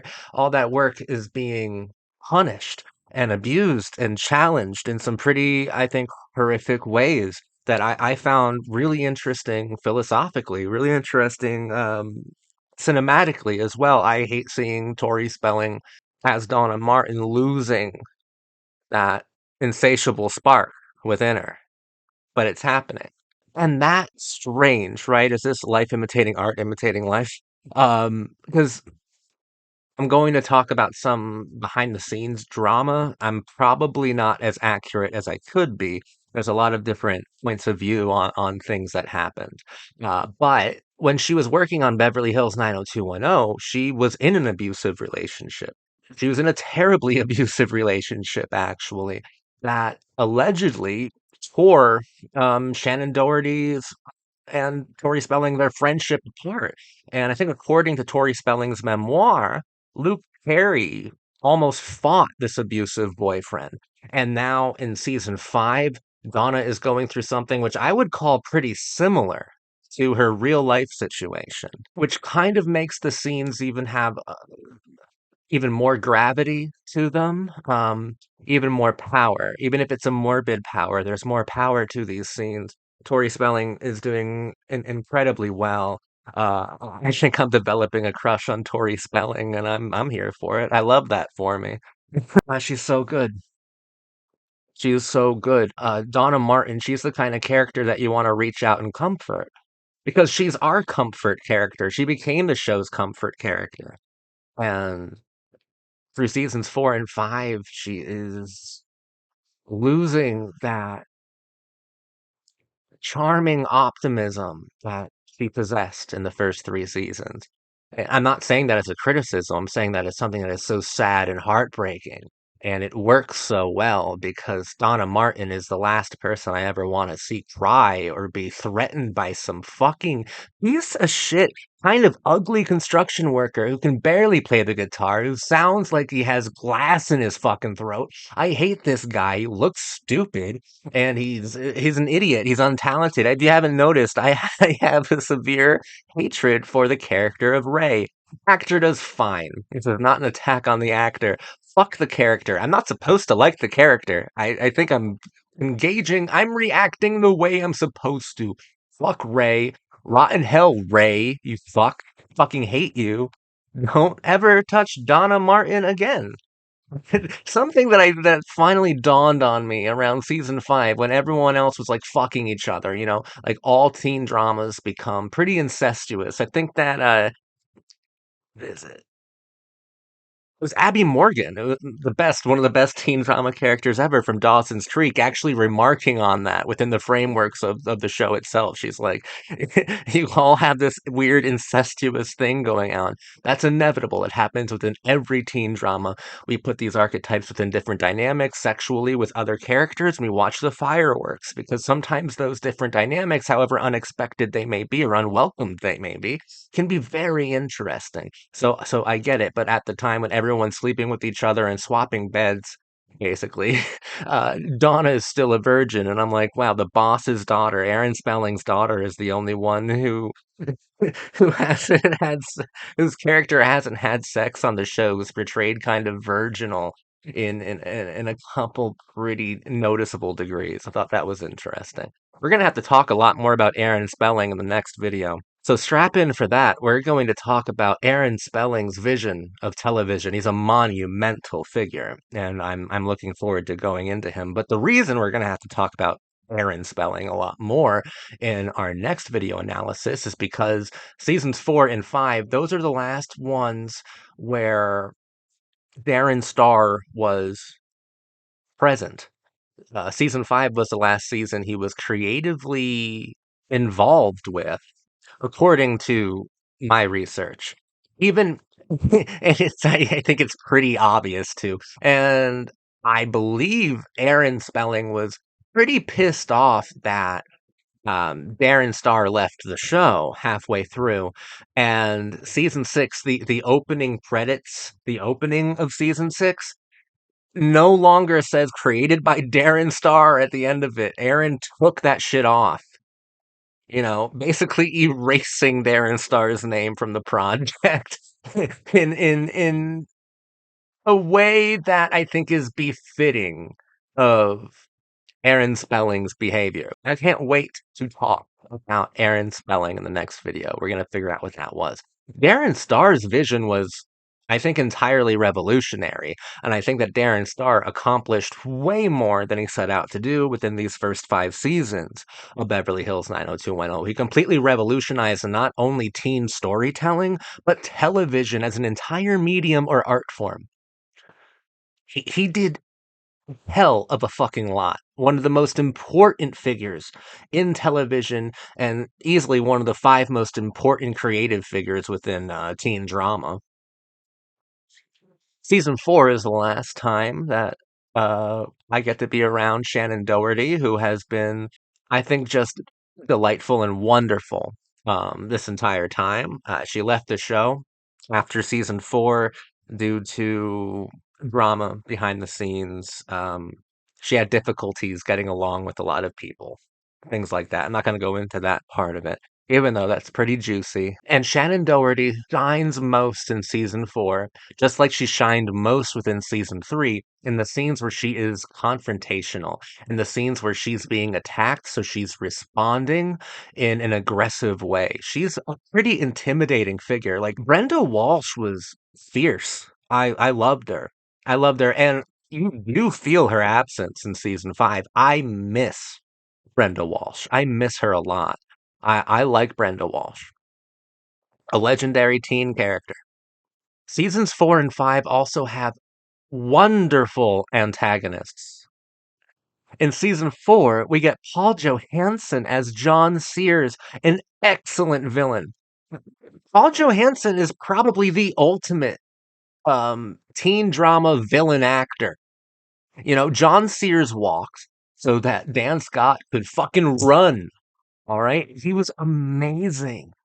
I love John Sears. He was such a piece of shit. But Paul Johansson, if you haven't watched my One Tree Hill analysis videos, please watch them. They're pretty good. And Dan Scott's one of my favorite characters, and Paul's performance makes him one of the most interesting and engaging characters on the whole show. Like, I want to watch John Sears be a dick. I want to watch him be petty. I want to watch him bully Steve Sanders. I want to watch him be as bad as possible because Paul Johansson handles the material so well. And of course, what great antagonists do is they challenge characters in interesting ways. And Don Sears, his primary opponent was Steve Sanders, who's a character who definitely could use some confrontation, definitely could be challenged. Because we have to make Steve Sanders interesting. It's difficult to make an archetype like Steve Sanders like really engaging and unexpectedly interesting, but with a good antagonist like John Sears, who through his confrontations with Steve Sanders helps Steve Sanders reach a new sort of maturity or understanding of himself. Like that's when you could actually accomplish those kinds of sophistications with unexpected archetypes. And Steve Sanders ended up being one of the best characters of season four, thanks to the antagonism, the constant villainy of John Sears. Season four is so wonderfully designed because at the final episode is like takes place at a fair or a carnival type college event, and all of the different kind of players or the other storylines are coming back like to not simply have a victory lap, but to kind of show that this was all deliberate, that this was entirely considered. And we're able to see someone like Steve Sanders, how he interacts with John Sears and with Celeste at the end of the season and compare it to how he was treating them at the beginning of the season. It magnifies the arc that Steve went through. It magnifies the arc that a lot of the different characters in there went through. It magnifies the arc that David went through as well, because that's when his ultimate downfall of cheating on Donna is revealed and is spotlighted in a pretty unforgiving way as well. Uh, With Steve Sanders, we get to see a more mature, um, a more virtuous guy, a more courageous one, a more formidable opponent for John Sears, someone who could truly stand up to him. John Sears, another great aspect to villains is that they could represent the hero at their worst, like their shadow archetype in a large way.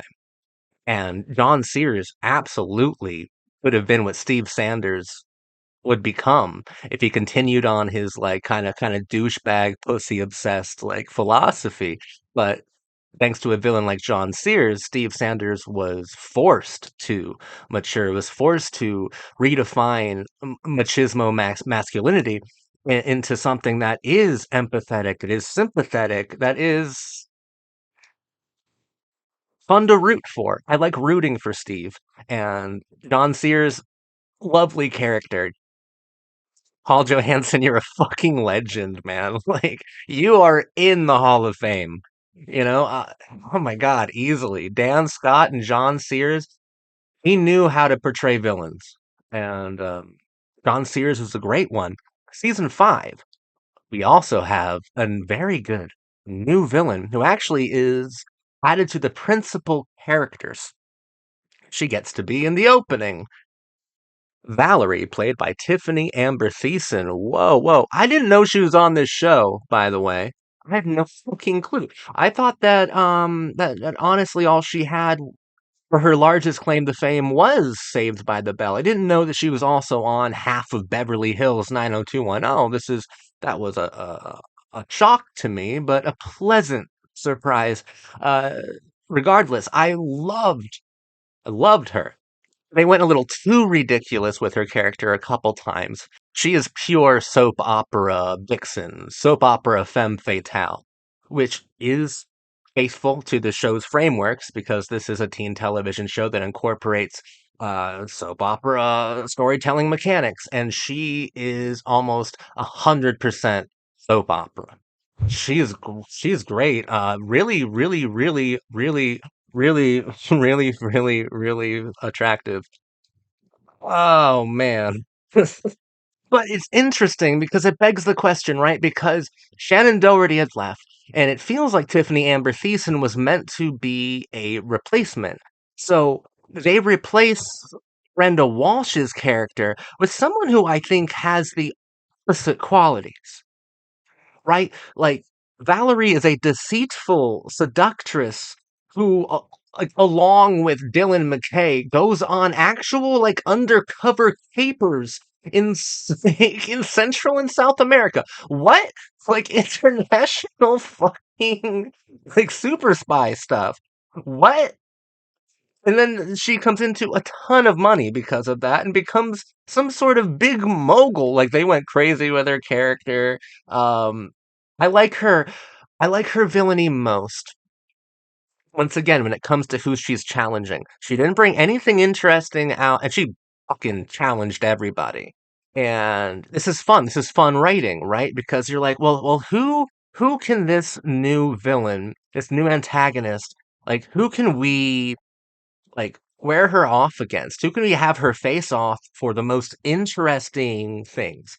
And they really experimented, really played around with it. I don't think she brought anything interesting out of Dylan McKay. He was spiraling already. I don't think she helped at all. What they provided to the early episodes of season 5 was eroticism, which is great, which is something that you definitely need, but did not provide much philosophy or food for thought.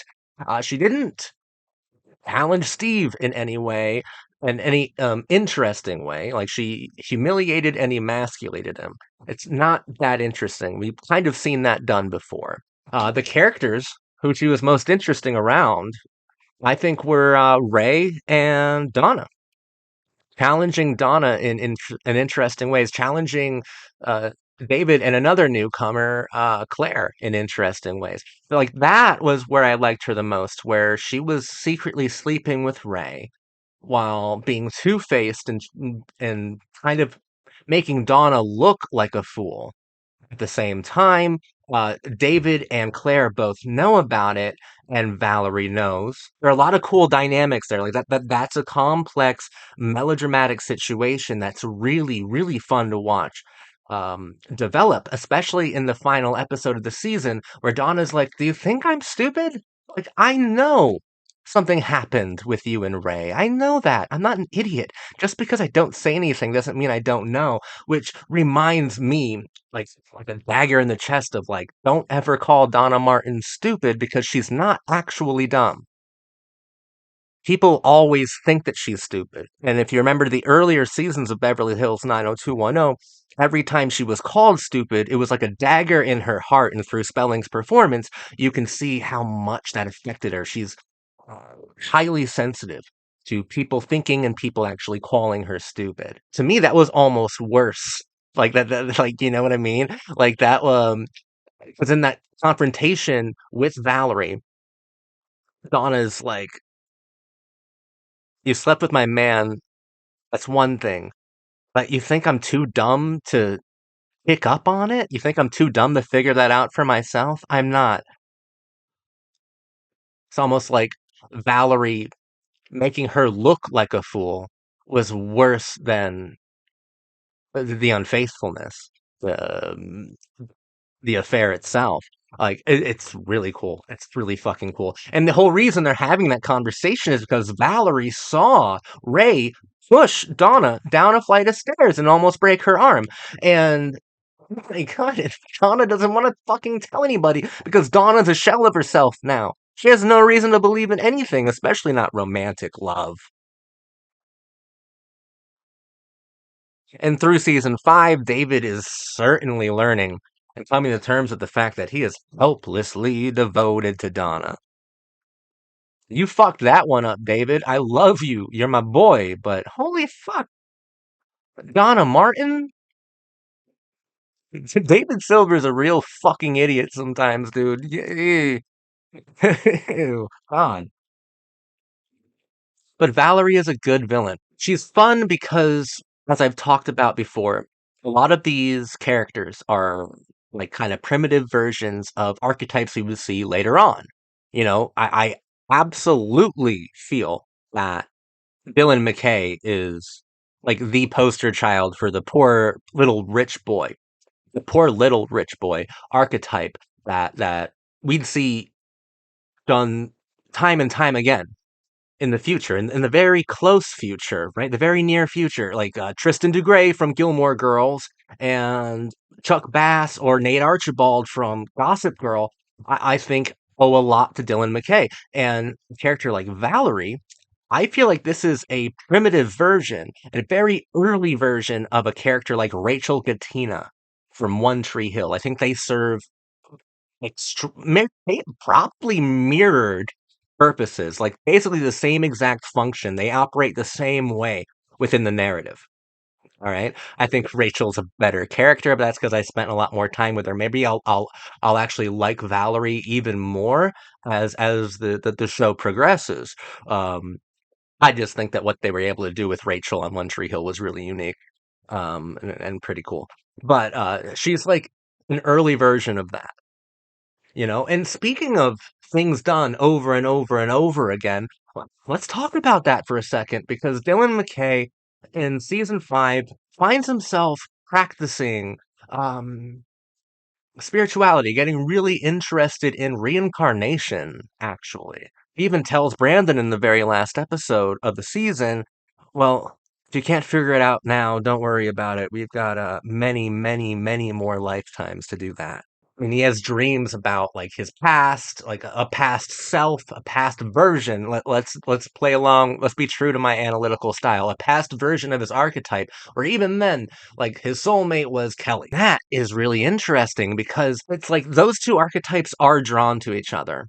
And I definitely think that Dylan McKay started off as the bad boy, as the dangerous kind of character.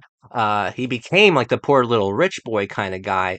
But still, Chuck Bass would have characteristics of the bad boy. Ryan from the OC would be very similar to Dylan McKay. And also be a bad boy. And those two characters are fun because those archetypes that I think are the same as Dylan McKay's archetype, who do they end up with? Like who's their ultimate romantic fixation? Who are their soulmates? Chuck's is Blair Waldorf, the ultimate queen of the Upper East Side, and Ryan's was Marissa, the ultimate insider of Newport Beach. So the Dylan McKay archetype of the bad boy will always have his soulmate be the princess. Who's the princess of fucking Beverly Hills 90210? It is Kelly. It is our delicate, strong, beautiful, flawless blonde. That's it. And like Dylan's right. Those archetypes are soulmates. They are soulmates. Dylan and Kelly are soulmates. And I think that's supported by just how well that works within the stories. And the stories that Beverly Hills 90210 would inspire. For the record, Stephanie Savage and Josh Schwartz, I think Gossip Girl is the greatest teen television show of all time. Um, but I don't think it would have existed without Beverly Hills 90210. Now that I'm watching Beverly Hills 90210, Josh Schwartz and Stephanie Savage created and they were the showrunners of both the OC and Gossip Girl. And those two shows, I think a lot more in the OC. you can see so much Beverly Hills 90210. Like Josh Schwartz and Stephanie Savage were, I think, pupils of Darren Star's brand style of storytelling. And the OC is shockingly good, and Gossip Girl is a masterpiece completely. And I think both shows that the primary influence behind both of them is Beverly Hills 90210. You can see it. You can absolutely see it. And maybe if I'm even too postmodern to believe in a concept of soulmates, I absolutely see what Dylan is talking about and what the show is talking about. Those two archetypes, the character dynamics, they are meant to be together. Like, you can't put a Kelly Taylor and a Dylan McKay, a Chuck Bass and a Blair Waldorf, a Ryan or a Marissa within the same framework and not have them end up together. Like they will, whether you actually want them to or not. They are designed. They like it's beyond design because you can get metaphysical with this. Like the nature of storytelling, the nature of their characters and their dynamics. They will always like. There's no other word for it. Characters like that, human beings like that, because human beings, we are also archetypes as well, are drawn towards certain people every time. I mean, that's what it means when it's like, do you have a type? And like people will say like tall, dark, and handsome, or like guys will go for looks or girls will go for status, those kinds of like brain dead ideas. But what do you have a type truly means is like, do you have an archetype? Do you have an archetypal preference? Because that's really who you end up with a lot. I don't know about you. I know in my personal life, I end up with girls who are like basically have like a lot in common when you think back on it, when you step back and like look at it, and you're like, oh man, these women who I end up with like in longer relationships with, they all have a lot of like shared personality traits. Like they do, because we are archetypes as well, just like Dylan and just like Kelly. And man, maybe we do have soulmates, but like I think that we all like our lives are narrative, right? And we all have our own narrative, and we're all inventing and writing our narrative as we're going along. And we all have a character that we play, and I don't mean to say that life is inauthentic. It's more like life is theater, right? It doesn't have to be inauthentic, but we do have characters. We do have like learned like personalities, right? And when we do perform, when we go out in public, we perform. I think we even perform when we're alone. I think we're always performative because we've been surrounded by a lot of media. But I think that our lives are narrative, and we treat them like narratives. We like to look back at our lives episodically, season by season, and be able to see character growth. And we actually get really depressed when we don't see that growth and we feel inert. I think that's what makes a lot of people depressed, is when character growth isn't happening. So they got to spice up, they got to figure out a way to make their own episodic narrative that they're actually living more interesting. But what I'm really trying to say is that certain people fit into other people's narratives better than other people do. Like certain people fit into my life better than they would fit into someone else's life. I fit into someone, like a particular kind of person's life, better than other people would. And like you're drawn towards those narratives, like and the narratives that are surrounding like the person that you're desiring. You're attracted to the narratives that are surrounded within them, and you want to be a part of that ongoing narrative. And sometimes you can't help but be drawn towards um a certain type of person because you enjoy that shared narrative, which is love, and love with that kind of person. And that's really Dylan and Kelly. And you can figure out life by watching enough of these teen soap operas. You can truly figure it out, you know, without losing like the romance or magic of actual life. Like it's fucking cool. Thank you, Beverly Hills 90210. We say goodbye to Andrea. In season 5, good riddance. Phew. Andrea was a flop. Never liked her. She had a baby. She got a boyfriend. Cheated on her boyfriend, or became her husband. They left. I wanted to like her. I saw her as like an early version of maybe like a Paris Geller, but she was never truly interesting. Paris Geller is one of the best characters in teen drama, but I don't think Andrea Zuckerman really did anything to set the stage you know, for Gilmore Girls and Paris Geller later on. I think Andrea was really boring and uninteresting. I like Brandon now. They finally figured out how to use Jason Priestley, and they made him more like a political figure, which is cool because I'm like, yeah, he does have a bit of a JFK swag going. Like, he's got that drip. I like him in those roles. I really like him and Dylan as rivals, as like romantic rivals for Kelly's heart. I like seeing those two different kinds of people going at it. Um, I like them being confrontational with each other. It's really fun. It makes for very engaging television because their approaches are so different. I still think that Brandon as a character is so self-righteous to the point of arrogance, and he's self-absorbed too, which I think is like fine. I think that's like part of the flaws of his character. He's also virtuous, and I think he is dependable. Um, but he doesn't stand no shot, man, no shot. As we just covered in excruciating postmodern detail and thought, Dylan and Kelly are soulmates. But it's interesting seeing the golden boy of the show being challenged by Dylan McKay and not coming out on top. It's fun seeing Brandon lose, because he treats it by being self-destructive, which is unexpected. Well, it's not unexpected. We just never seen Brandon kind of defeated before, so that's nice. I don't hate Kelly and Brandon together. It just doesn't feel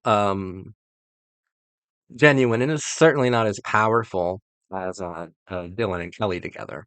But I finally like being around Brandon Walsh, so that's a huge improvement. That's awesome.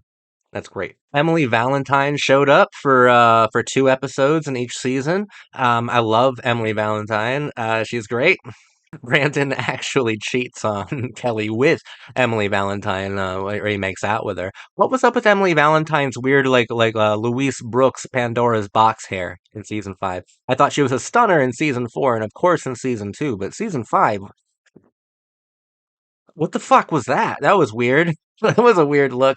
Her character, it's nice to see this new 90s outsider um rehabilitated, seemingly emotionally healthy.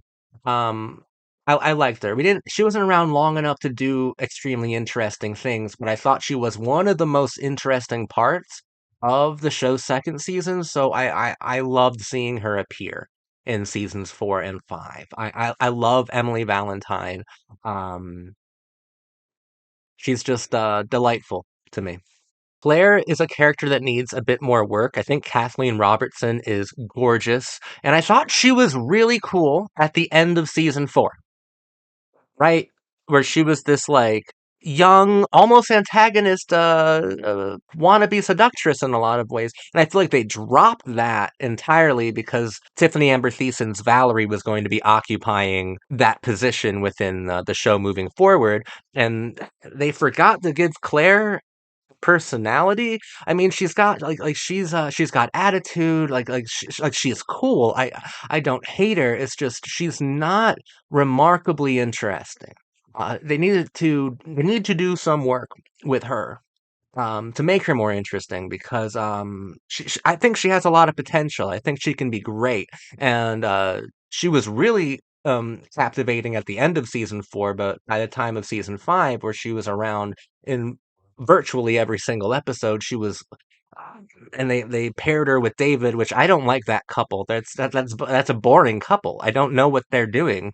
They don't engage with each other in interesting ways, and that's not Claire or David's fault. It's just a boring pairing. It's just like, well, we don't have anyone else to put these two with, you know?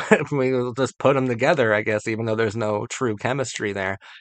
Claire could be really cool. They just have to figure out like what position is she occupying in this show, because I feel like they knew it in season 4 where she first appeared, but then gave her position away to Valerie, and then Claire had nothing remarkable to do for the entirety of season 5. So season 5, I do see a lot of Veronica Mars season 3 here, especially with the serial like rapist on campus. A lot of Veronica Mars season 3 is it's definitely here. This is such a massively inspirational and influential show. I can see all of my favorite stuff here. It's wild. God damn, I miss Shannon Doherty though.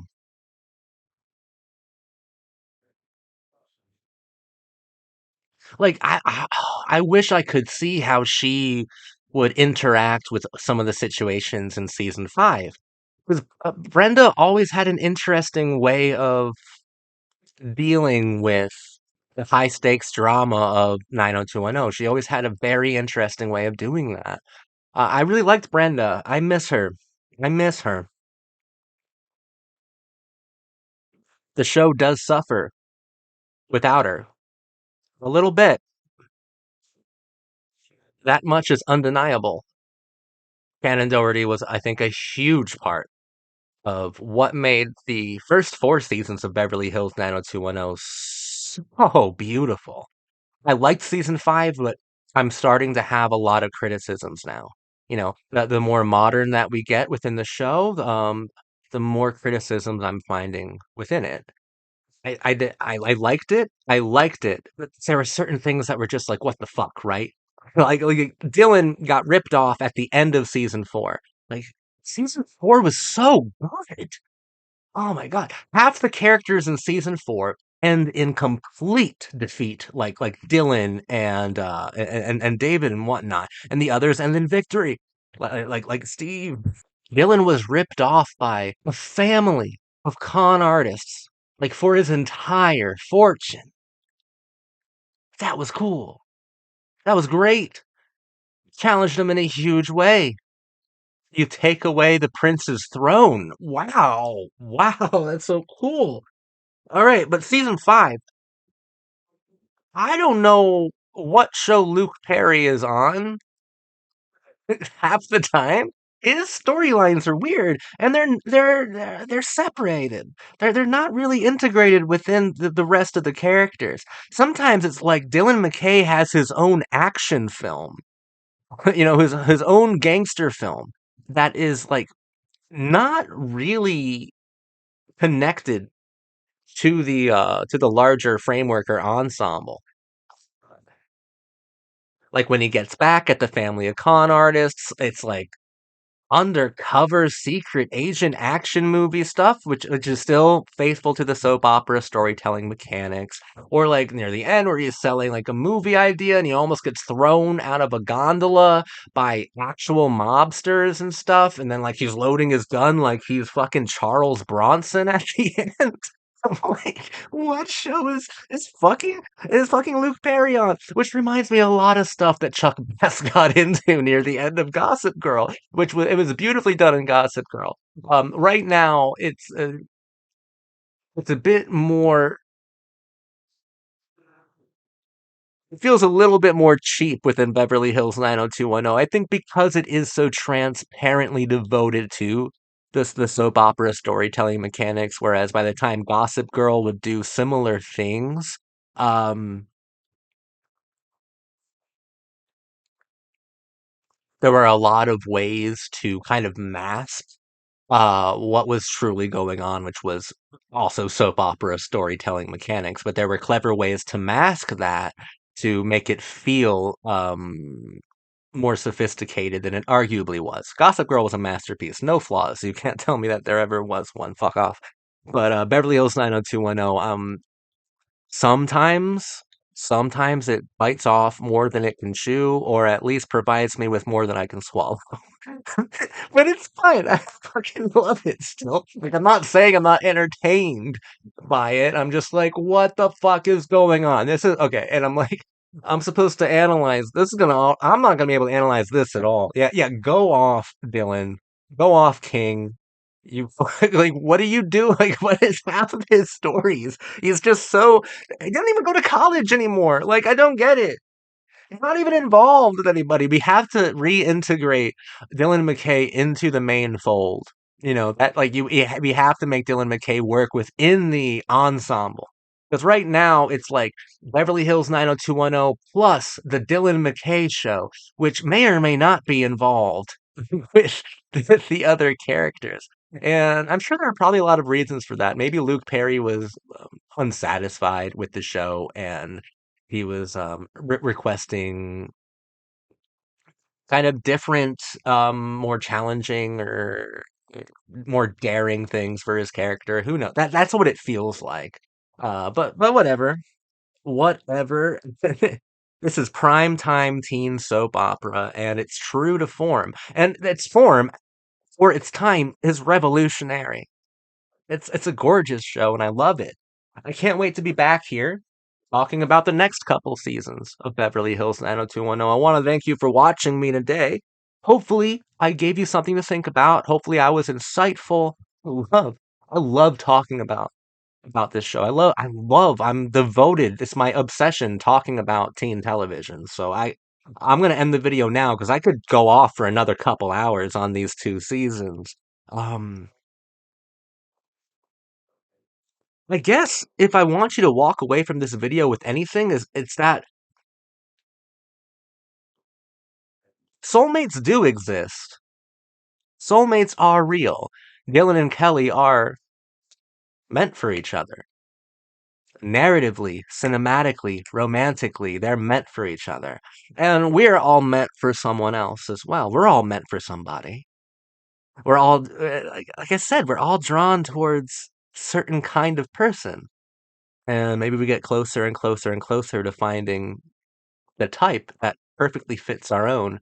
And we can have that shared narrative called marriage or living a life together. Yeah, if I want you to leave with anything, remember that this show is deeply romantic and I think unreasonably intellectual, but I don't think a lot of people engage with it on the level that it deserves to be engaged with. This show is so romantic and it's so like intellectually stimulating. I love it. I love it. And they have so much fun with it. These soap opera storytelling mechanics. You're like, no fucking way. No way. No way. Oh, I can't wait. Oh, I can't wait. And then it got all those great frustrating moments of like, oh God, just tell her. Donna, just tell somebody. Tell somebody that Ray's a piece of I want, oh my God, I want to see Ray get clobbered. I want to see him get fucking knocked out. I want to see him leaking, bro. Fuck, dude. Ugh. I have a lot of things I want out of season six. But it's going to be interesting because Darren Star is not going to be involved anymore. We're going to, next time, have a nice little chat about Aaron Spelling and season six and seven of Beverly Hills 90210. Thank you for watching my content.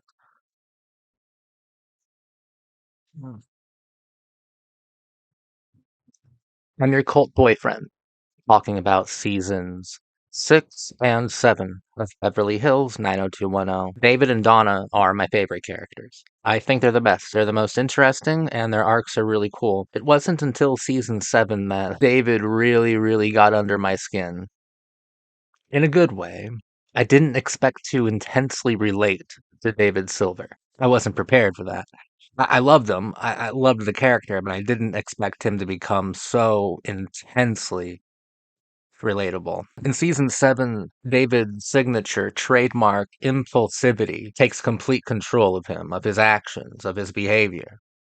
He takes everyone to Las Vegas. He almost blows an entire fortune, almost squanders it all Thank God Donna is there to help him. And even Donna's scared of the way that David's acting, unpredictable, some violent outbursts, even. Nothing to her, but he'll hit walls, break tables, and not seem fully aware of what he's doing, just acting truly bizarre, incredibly impulsive. Donna and David's father have him committed to a psych ward for evaluation, and it's there David is diagnosed with a form of bipolar disorder or manic depression. And it makes sense because David's mother suffered from the same illness. In fact, in season 5, David and Donna rescued his mother from homelessness, which was brought upon her by a manic episode that she couldn't pull herself out of. So we're gonna get a little personal, I guess. On soap opera style television, you should get personal. That's how it works best. Don't be afraid to get personal. Have fun with it, but when it asks to get personal, let it. Let the show into your heart. Let it happen. When I was a teenager, I was diagnosed with a major depressive disorder. I never really liked it. Never really liked the label. Didn't feel like it completely understood where I was. My entire life has been you can man, this is difficult. You could describe it as like highs and lows, but like extreme highs, extreme lows. Like the lows are I'm about to kill myself, and the highs are I'm going to do as many drugs as possible, be as, hypersexual as possible, spend as much money as possible. But both are equally destructive, right? Both are equally self-destructive. That's what a large part of my life has been. And I didn't really think it added up to a major depressive disorder. I would often get committed and stuff like that. They would put me on Lexapro, which just would seem to make everything worse. And then, of course, I'd stop going to counseling therapy and stop going because I don't like it. I'm not the type that benefits from therapy. Uh, I'm just not. Um, but earlier this year, actually, I was properly diagnosed with bipolar disorder, with manic depression, and I was put on lithium, which helped a lot more than the other drugs. And my mother had bipolar disorder as well. She suffered from manic depression, and you can argue that her untreated manic episodes led to her death years and years and years ago from drugs, you know. Yeah. So I didn't expect to heavily relate to David and like to totally understand where David's coming from. I already loved him, which I think makes this advancement within his character, this new development of his qualities, like hit so much harder because I had already loved him, and now somehow I'm seeing my own life, my own um, mental problems, uh, expressed within Beverly Hills 90210, and one of the last place I'd expect to find it. And I thought Brian Austin Green was incredible in season 7. Season 6 and season 7 are not very good, but we'll get into that in a minute. But Brian Austin Green's performance in season 7, especially during the manic periods of David, outrageously good. Very, very, very good. He was incredible. And Tori Spelling, absolutely perfect. I wish I had a Donna Martin in those manic episodes, in those moments, or maybe I wish that I don't, because I mean, God knows how I would have acted. Would have hurt her just for the adrenaline. That's the thing of like manic episodes. I think they're more dangerous than the depressive episodes. I honestly do. I fall into a manic episode now, and I find myself in the most dangerous situation ever that I put myself in. It's like I want to give myself no other option but complete oblivion. Yeah, and then David was doing that in Vegas. Like I relate to David so much, and you feel like such piece of shit. You feel like such a joke of existence. You feel like a fucking punchline. You feel gross, and you feel fake. And like you can't even relate to the version of yourself within those manic periods. You can't relate to yourself within mania when you're normal, or when you're balanced and you're looking back and you're like, I don't. That doesn't. Who is that? I don't know that guy. You know, who's the guy who got Mazzy Star tattoos on his hands forever? I don't know him. It's a really good song though. So there's that. I don't see myself ever hating it, and it is pure '90s, so it's on brand for me. David was God, it was really well done. And the doctor, right? The psychiatrist who diagnoses him with manic depression is Tony Todd, Candyman. Oh, that's really cool. Let's analyze that for a second. Let's get meta as fuck and be like, Candyman, like, apart from Ghostface, Candyman is the 90s boogeyman, you know? And David, as we've covered before, I think he's emblematic, symbolic, fully representative of 90s youth culture. He's into the music, he's into the language, he's into the trends, he's into the entire ethos. He is the 90s in character. And not only does he do the drug of choice being crystal meth in season 4, but he also has the new mental illness that is gaining a larger and larger amount of visibility through media and through public attitudes changing about psychiatric psychological issues. He has bipolar. He has manic depression. There's a lot of power there. There's a lot of like unique 90s power there. I think that's the out of both of these seasons, that's the peak. You know, like that's the best part. That's the part that I think is beautiful about season 7. It's the only part I think is beautiful about season 7. Yeah, let's get into it. Season 6 and season 7, not very good. Let's have a little talk about Aaron Spelling. Aaron Spelling is how to even approach a figure like this. The guy basically is the architect of modern television, right? He holds a Guinness World Record like since 1999. In 1999, he had a Guinness World Record for like most hours of television produced. When he died in '06, numbers vary, but it's well over 4,000 hours. It's like 4,300 to 4,600 hours of television produced. You know, that's insane. That's enough for years of primetime programming. Years and years of straight primetime programming. And what is he best known for? If you look for like what is Aaron Spelling's style, he is most known for bringing soap opera style stories to primetime television. And Beverly Hills 90210 is a beautiful case of this. Now, of course, Beverly Hills 90210 is half Darren Star and half Aaron Spelling. Darren and Aaron. Can you get more similar? They both had vision, and as we've covered, Beverly Hills 90210 revolutionized teen television by incorporating soap opera storytelling mechanics. When I'm studying both Star and Spelling's careers, they both love soap opera. I think that Darren Star is a master of the soap opera. Star's a master of it, and Star had a greater vision. Spelling had vision as well, and it was similar to Darren Star's. Spelling had a vision of bringing soap opera style shows to prime time. He did this before in shows like Dynasty and Heart to Heart. He and Love Boat, I think. He shared similar visionary ideals as Darren Star. And perhaps that's why the first 5 seasons of Beverly Hills 90210 works so well, because they were on the same page. And Darren Star was super young when he was on Beverly Hills 90210. I think he started the show in his late 20s. Imagine that, making a masterpiece when you're fucking 28 years old. Can you imagine that?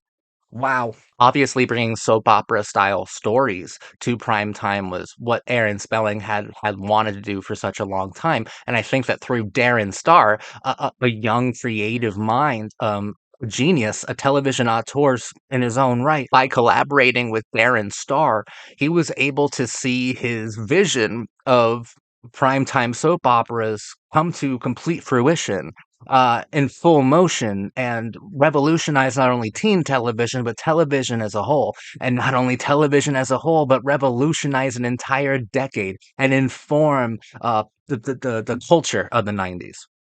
Like, through Beverly Hills 90210, Spelling was able to complete what I think was his overall goal within television. Another massive part of Spelling's style was gratuitous depictions of the female form. I don't have a problem with that. He's also behind Charlie's Angels. just so we're all on the same page. Beverly Hills 90210 plays the same game, especially with Tiffany Amber Thiessen. He was just an excellent television producer. And after Beverly Hills 90210, he'd work on Melrose Place and Charm. He's a legend. No one has produced more hours of television than Aaron Spelling. He's what? He's the D.W. Griffith of television. He's the John Ford of television. He's the Howard Hawks of television. Maybe the Howard Hawks of television is the kindest and most accurate. But like when I say those big names, I mean them with all of their power. He is an architect of modern television. And it wasn't until he started to work with Darren Star that he was able to completely modernize television. But he was completely able to make television a true art form with Beverly Hills 90210. I think Aaron Spelling's favorite project that he worked on, or favorite show that he had, was Seventh Heaven, which, I don't know, maybe he was lying. But he's been involved in so many things. I think 218 different shows, 218 different credits. And I think within Darren Star, he saw a kid who could make Aaron Spelling's dreams not only a reality, but a revolutionary concept, a revolutionary reality. And that's why the first 5 seasons of Beverly Hills 90210 are so special. I think seasons 1 through 4 are fantastic. Season 5 had some issues. Season 6 and 7, Darren Star left the program. He left the show. And Aaron Spelling removed Darren Star's name from the opening, completely erasing Darren Star, or seemingly like in a petty way, trying to erase Darren Star's name from the show. He must have been a little upset that Darren decided to leave halfway through the show's run. But now we're really with Aaron. Now this is Aaron Spelling. So we're lacking a lot of artfulness. We're lacking a lot of philosophy. I think that Aaron Spelling was still interested in exploring themes of social justice. He was interested in moral quandaries still. Like we have a lot of morality plays. We have ideas about altruistic capitalism. Aaron Spelling is still interested in that. Aaron Spelling is more problem of the week, than Darren Star, which kind of makes it feel like the show itself is de-evolving, is like going backwards. It doesn't feel revolutionary anymore. It feels a little stale. And so do the characters. A lot of the characters outside of David and Donna, and I wonder why Aaron Spelling treated Donna so well. I wonder if he and the actress are related to each other. Outside of David and Donna, the rest of the characters seem to be taking a couple steps back in their characterization, in their growth. Right? Like look at Steve. Steve completely de-evolved, and at the end of season 7, he's been a one-dimensional hack character for like through 6 and 7. There was some promise. There were glimpses of complexity within seasons 1 through 4. There were. Those are all gone now. Those are completely gone. Brandon is head over heels in love with Kelly, and they're boring. That's all boring. It doesn't help at all that Luke Perry left the show halfway through the 6th season. Not that he was doing anything that was amazing, okay? When Luke Perry was there in season 6, he had a whole storyline that was fucking action movie revenge plot insane, all right? It was like Beverly Hills 90210 plus the Dylan McKay show. Rebecca Gayheart shows up. Boom, boom, boom. I love her.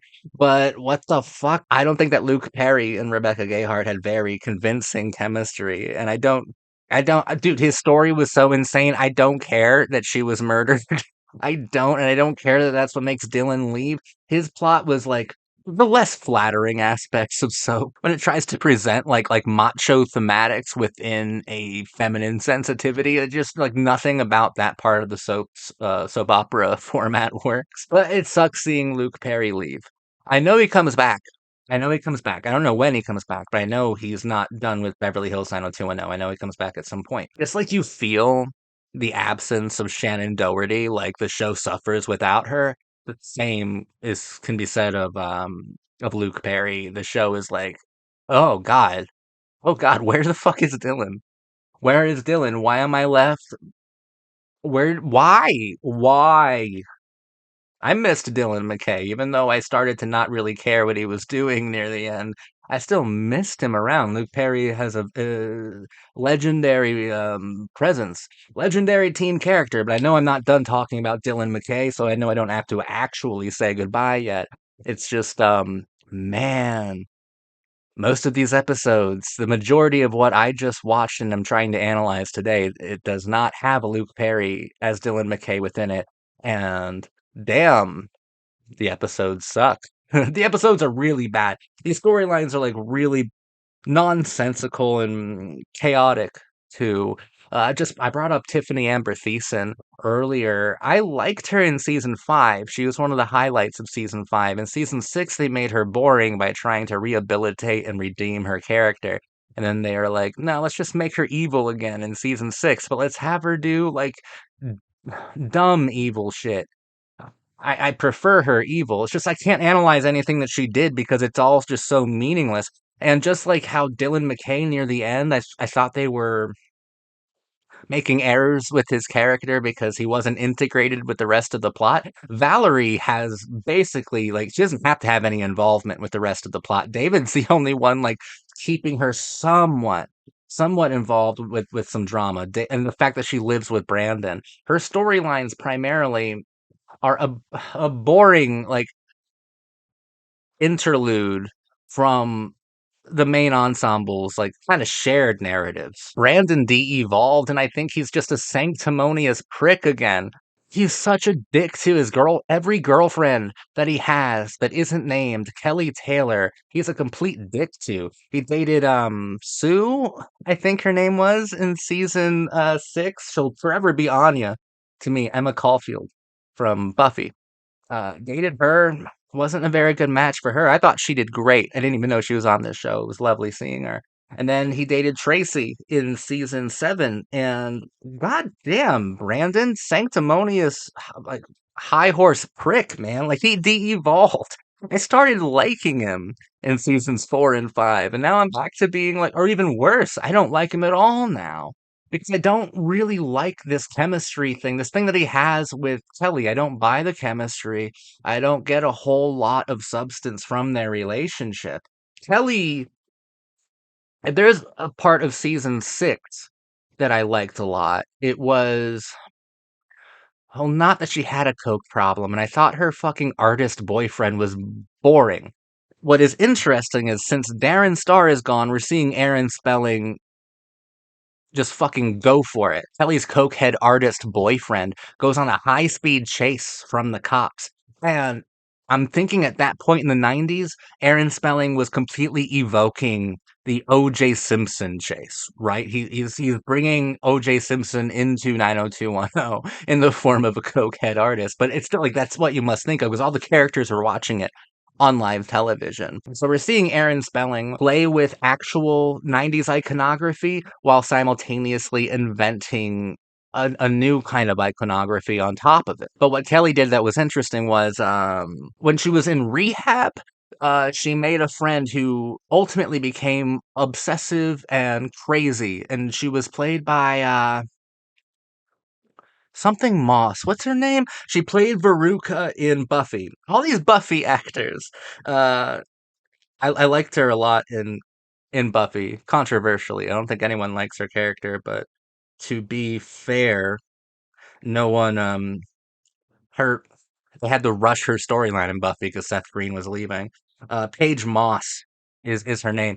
Underrated actress as fuck. I loved her. And I loved the idea of Kelly having to deal with unknowingly nurturing psychopathic behavior and fostering it in a large way. And you can get self-referential with it. You can get postmodern with that idea.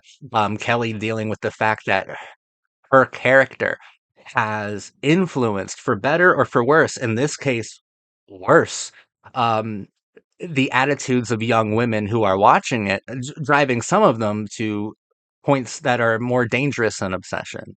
And that's fun. That's cool. I liked that. Outside of that, Kelly really didn't do too many interesting things, or at least things that I can analyze. Right? She at least she retained her likability. Like I still liked her. But she needs Dylan McKay or Brenda Walsh to challenge her. Like she needs that. She because she's not growing. She's inert at this point. At least she hasn't de-evolved like Brandon and Steve and Valerie. At least she hasn't de-evolved. But she's not growing either as a character. Maybe when Dylan comes back, that can change. Dylan meant a lot. A lot of characters, a lot of actors shined within Luke Perry's presence, and now that he's gone, oof. Same can be said of Shannon Doherty. They were really important. Like you lost.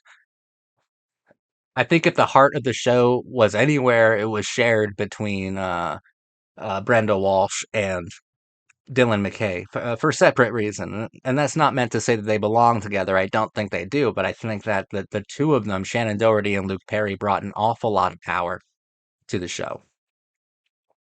And oh, 6 and 7, you don't really have that. It's gone.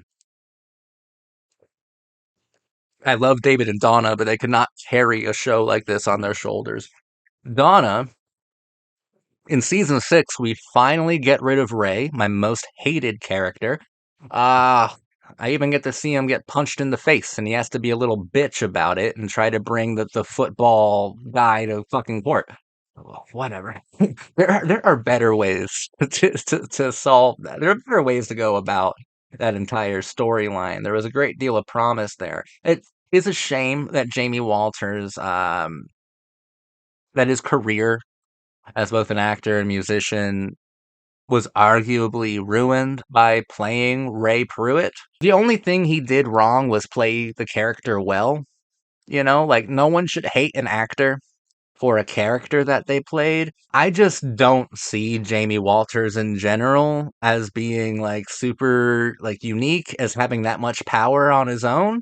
So I don't know if this role really destroyed it or if he didn't really have a spark to begin with, because I don't think he was likable to begin with. I think that's almost why he worked so well as a villain. Like I didn't like Ray when I first saw him at the construction site. I thought he was a prick. I'm glad he didn't get redeemed. He was irredeemable. And it's fine to have irredeemable characters, especially within soap operas. But, you know, great actors can make you love being around a villain. We talked about Paul Johansson in the last video. I love being around Dan Scott. I loved being around John Sears. Like Jamie Walters didn't have a whole lot of talent to him either. So like I'm fine seeing him go. I'm perfectly fine with him playing Ray. I'm sure he's nothing like that in real life. Like when it comes to behavior or personal beliefs and like morality. I just man, he annoyed me for a lot of different reasons. I'm also like a David and Donna stan. I want David and Donna to be together. David was pissing me off too, running around with like Claire and Valerie and stuff. He was annoying the fuck out of me too. It's just that Claire and Valerie are likable. Valerie, great example. I like watching her be a villain. Tiffany Amber Thiessen's like very good, very charming. Jamie Walters isn't. I thought it was electrifying kind of stuff in season 5 with the Ray and Donna storyline. But by season 6, it's like Luke Perry left, and then 3 episodes later, we got rid of Jamie Walters as well. And it was a very inspired way of getting. Of finishing the storyline, of writing out the character. It was almost like we were going through the motions, the most boring motions possible. Why are we turning this into a legal drama? That was boring. There are way better ways to make Ray leave town. I think Darren Star could have come up with a better way, but Aaron Spelling couldn't. Donna finally gives up her virginity. She sleeps with David in the final episode of season 7. David asks, why? And Donna says, because you waited. Hold on, Donna. Hold on. He did not wait. What do you mean he waited? He slept with Ariel, with Claire, with Valerie, with a handful of women. Waited how? How did he wait? What are you talking about? He didn't wait. He didn't wait. You waited, Donna. Just bad writing, man. Like, I feel like Darren Star could come up with a better answer to why now than because you waited.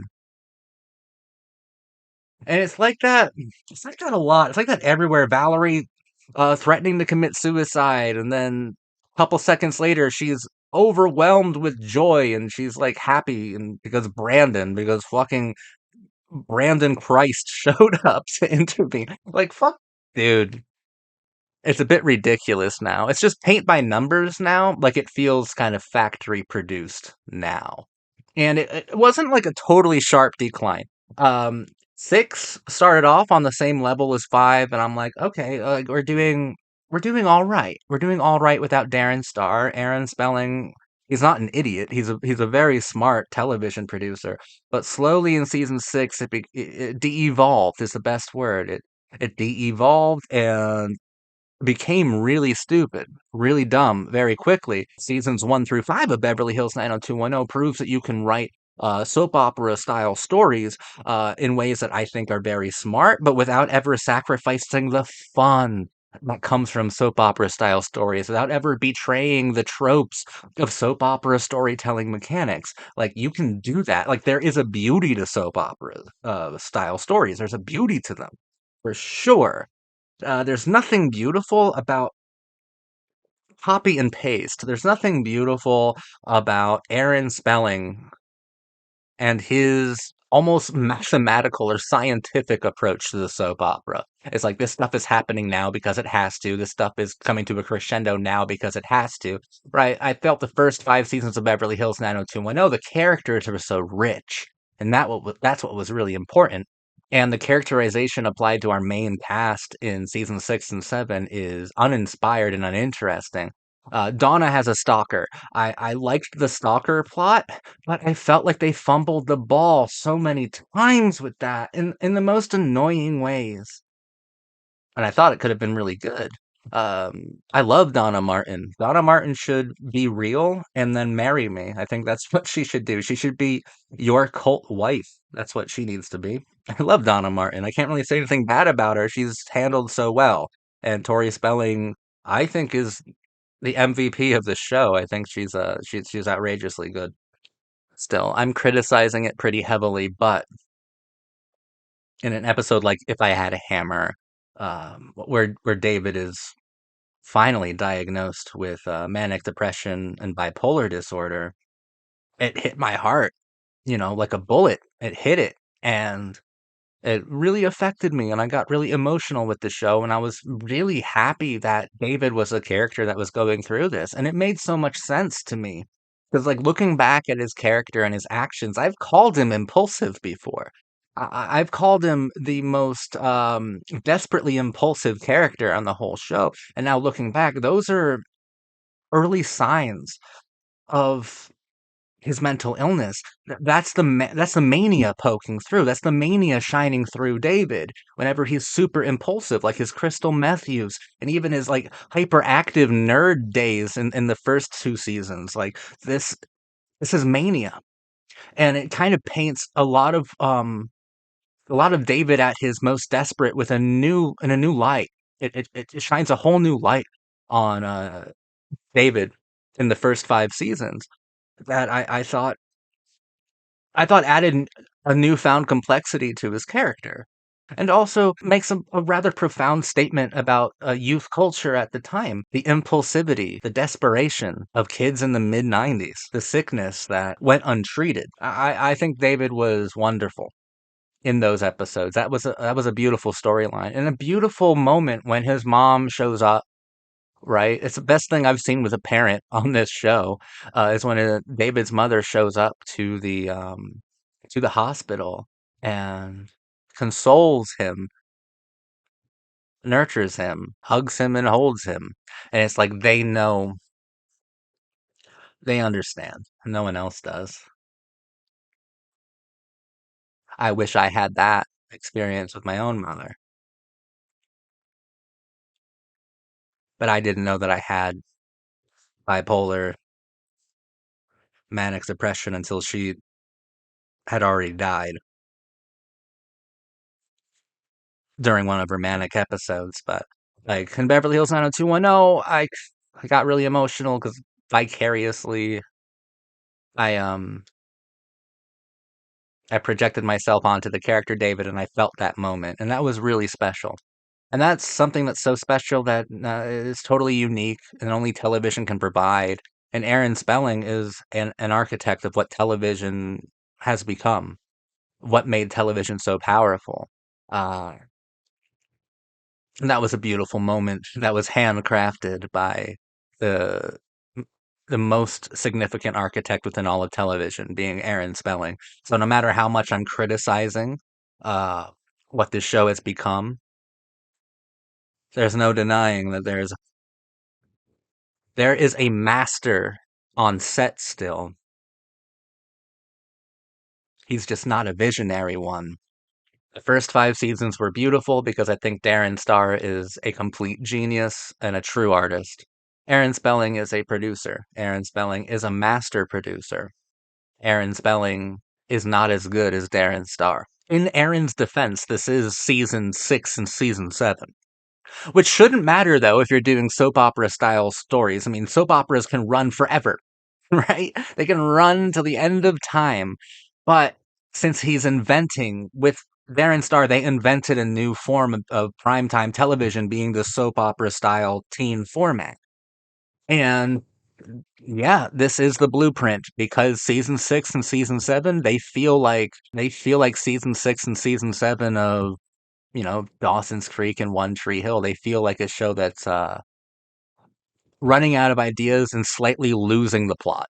Now, I think Dawson's Creek season 6, the series finale is beautiful. I don't think a lot of people agree with me. I think it's beautiful, and there are a lot of great moments within season 6 of One Tree Hill and season 7 of One Tree Hill. Not too many great moments, but there is greatness within it. But it's on that level. Like, I don't think it feels like season 6 or 7 of a true soap opera. I think it feels like season 6 and 7 of every soap opera style show for teenagers that would follow. So the innovation's still there, but now hmm, it's the blueprint, yes, but it's also showing the vulnerabilities of this new storytelling, of this new style. It's showing the vulnerabilities. And what the people should have done who followed in the show's footsteps should have seen that the vulnerabilities became evident or became noticeable within season 5, became completely visible within season 6, and were irrefutable. Like, just completely obvious within season 7. Uh, Once again, I think Josh Schwartz and Stephanie Savage made good on this. Gossip Girl being only 6 seasons, and in seasons 5 and 6, I think they knew what was going to come in terms of quality with the vulnerabilities of the teen soap opera, and they prepared for them because I think that they studied Beverly Hills 90210. They prepared for them and they blocked them. They countered, and Gossip Girl is a masterpiece through and through and through. Beverly Hills 90210, it's getting pretty bad. It's getting just stupid and almost impossible to analyze because we're losing so much. We've lost so much already within the show. What made it so incredible were the archetypes, were the was the richness, was the complexity and depth of the characters, and we lost a couple interesting ones, and the ones that are still around have gone through a de-evolution and are no longer interesting to interact with because I feel like they're going back on every great arc or storyline they went through in the 5 seasons previous, becoming season 1 versions of themselves again, one-dimensional in a lot of ways. Not just Steve. Steve gets a bad rep for being one-dimensional. Brandon at this point is as well. Kelly's still complicated, but nothing. But we're not moving her forward. Right? She hasn't gone back and she hasn't gone forward, so good for her. David and Donna, they're moving forward, but their characters aren't supposed to be the spotlight or the most interesting thing about the show. They're my favorite characters. Yes, but they're not they don't have the power that Dylan McKay has. They don't have the power that Brenda Walsh has. They don't have the power that Kelly Taylor has. Oh my god, and now you only have Kelly. Like those have to be the ones who really push it forward. You know, the ones who are really doing the heavy lifting, whereas David and Donna benefit as well. I think David and Donna are still adorable and still interesting in a lot of different ways, but everyone else is falling apart. Tiffany Amber Thiessen, a lot of promise in Valerie in season 5, and I've hated being around her ever since. I loved her in season 5. I hate being around her now. She's boring. And God, I almost forgot to mention Claire because I had nothing to fucking say about her.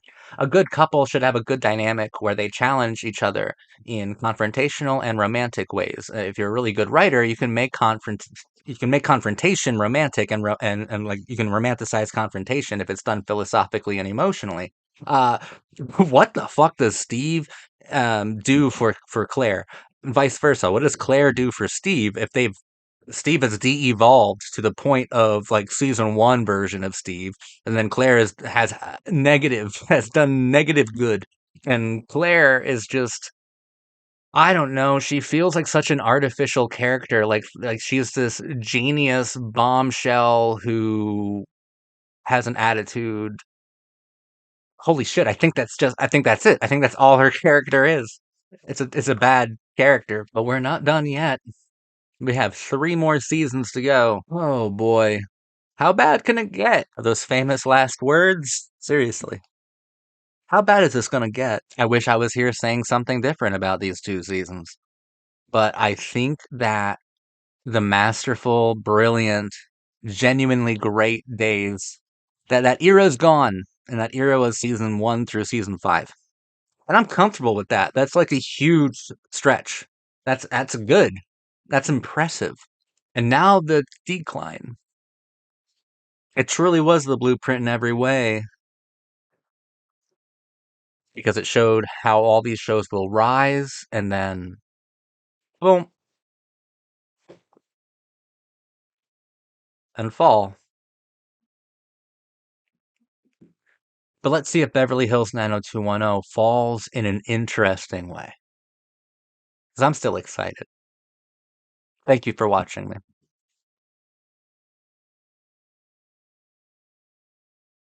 I'm your cult boyfriend, talking about season 8 and season 9 of Beverly Hills 90210. Soap opera style television is obsessed places, with places as an actual character within the drama, or even as the cause or the reason for all of it, or even the effect. Like the drama makes the place makes the drama. Could be back and forth, life imitating art, imitating life, that sort of thing. Beverly Hills 90210, Beverly Hills is a character within the melodrama. And just like your traditional soap operas of the past, there was General Hospital and Dallas and Knots Landing, places places were characters, playgrounds for the most melodramatic events to ever grace the television screen. We often daydream about the lives of the rich and the famous. And when teenagers think of their own lives, they think of their lives in idealized forms. Beverly Hills 90210 is perfect setting for the idealized forms of the teenage experience, of the young experience, the young adult experience. There are songs about California, about dreaming of California, books and films, all about California. There's something inside of the American spirit that longs for California, not necessarily the actuality of California, but the poetic symbol of California, for the poetry of California, for the metaphor of California. California represents a lot to young people, represents a life that they can't possess. Beverly Hills 90210 followed in Dallas and General Hospital's footsteps. Aaron Spelling and Darren Star elevated coming of age storytelling by bringing soap opera style television to prime time. The OC would continue this soap opera style tradition of setting as character. In fact, every great teen show, the setting is wildly, massively important. It's because of Beverly Hills 90210 that this is so often the case. Unforgettable. Season 8 of Beverly Hills 90210 is terrible. It's really bad. David Silver was still super interesting. in season 8. Season 8 was largely about punishing David Silver. David Silver was humiliated and punished throughout season 8. He loses his career, loses his passions, loses Donna, loses the club, almost sets the club on fire, works at a car wash. He gets overshadowed and overtaken by Noah Hunter, who don't even get me started on Noah Hunter. Fuck Noah Hunter. He's the worst character I've seen on Beverly Hills 90210. He has negative screen presence. Negative screen presence. He's nothing. He's a black hole that just sucks everyone in. But David was really well handled. There's an episode called Ricochet where David's fucking around with this gun in an alley, and Noah and like Noah's childhood friend is there as well, and David's just being wildly irresponsible with this gun. It goes off, it ricochets, and it hits the girl in the arm. And my eyes lit up, man. My brain was set on fire in a really good way because that's some full circle type shit. It's very difficult not to draw a direct parallel between David being wildly irresponsible with a gun in an alley as a full grown adult and Scott being wildly irresponsible fatally as a teenager in the show's second season. David watches Scott die, and yet David is almost imitating the same exact behavior years and years, seasons and seasons later, subconsciously. I don't know how subconscious it is because David does bring up Scott in that episode in passing, saying something like, yeah, a friend of mine died from one of these things, something like that, from a gun. But it really feels like full circle type shit. Go watch my Beverly Hills 90210 analysis part one, because I go into it in a lot of detail because it was pretty beautiful. Scott's death was a tragic and liberating sort of event for David because David's archetype was the loser, and so was Scott's. And Scott was represented the incurable, the incurably geeky parts, the incurably 80s parts of the loser identity. And those parts had to be shed. Those parts had to die so that David could progress as a dynamic character because the 90s loser is the 90s misfit. It's a different sort of archetype. And David became a much stronger and more dynamic and more poetic archetype after Scott died, but Scott was a liberating effect for that. And now we're almost at another kind of crossroads, another fatal crossroads that involves the handgun. And it's interesting that David is also the one dealing with this sort of gun violence, considering that like a year later in 99, Columbine would happen. Violent 90s misfits with guns. It's strange that so much media was pointing toward this notion, towards these catastrophic future events. No one ever brings up David's mania, the fact that he has bipolar or manic depression, but he was certainly going through an episode there. And of course, why wouldn't he? The entire season was about punishing him. That was really cool. And that's a situation where the show capitalized on the past in order to make the present more powerful. And another beautiful moment where it does that is in season 9. In season 9, Dylan McKay returns. Thank God, because everyone is better when Luke Perry is around. The show is better, and all the actors seem to be much more inspired when he's there. Dylan and Kelly have a scene within a playground on a swing set when her grandfather dies, and it is reminiscent of a scene on a swing set in a playground in the third season where they're extremely vulnerable and intimate with each other. And in the third season, it was really powerful because Dylan was warring with his tortured inner child. In fact, his inner child would be personified in a couple episodes as well. He was warring with his neglected, pissed off, angry, damaged, and disturbed inner child.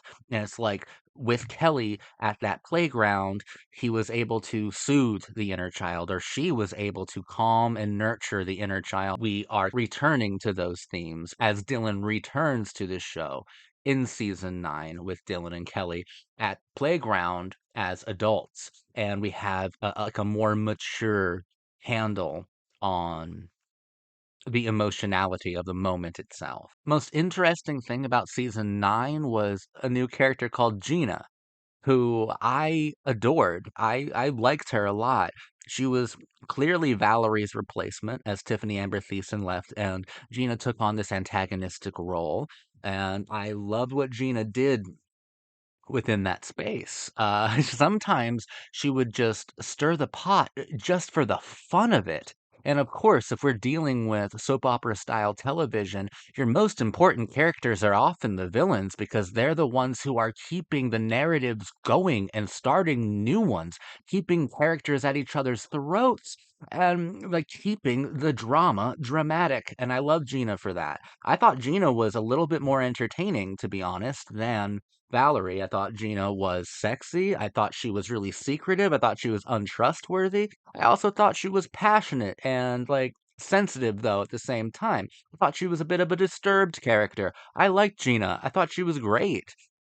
She was cool. And it also helps that most of her scenes were with Dylan McKay, and everyone who's with Dylan McKay within the atmosphere of Luke Perry seems to shine a bit heavier.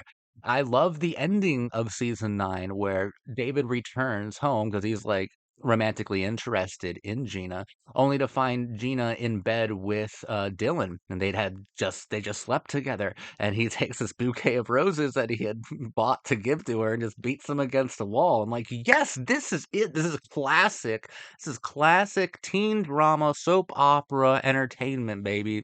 This is what I'm here for. That was great. I'm like back on track. Beverly Hills 90210. I was thrilled to see Dylan McKay come back. It was missing so much without him. He's such a cool character. Uh, just like I said, I think that whereas Gina was pretty decent replacement for Valerie. And Valerie, I thought, was only really cool in season 5. After that, she was one dimensional, whereas there are already quite a few dimensions to Gina. Like, I don't have a firm grasp of her yet because she's kind of a slippery character. She's this figure skater with an eating disorder with body dysmorphia, but also with like so much passion put in all the wrong places and with grudges and with like just shards of different personalities within her. Like Gina is already more complicated than Valerie ever was. Like they tried to make Valerie really sensitive with the idea that she secretly had killed her father because she was being abused by him. And it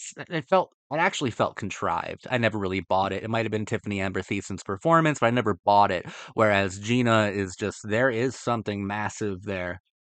Something dangerous too. There's a dangerous quality to Gina that I really appreciate. Like she's a great replacement for Valerie, and Valerie was a replacement um for Brenda, and she'd never felt like a ripoff of Brenda because she was so different from Brenda, but Valerie was her replacement. Noah Hunter is clearly the replacement for Dylan McKay, and yet he feels like such a ripoff, such a discount version of him.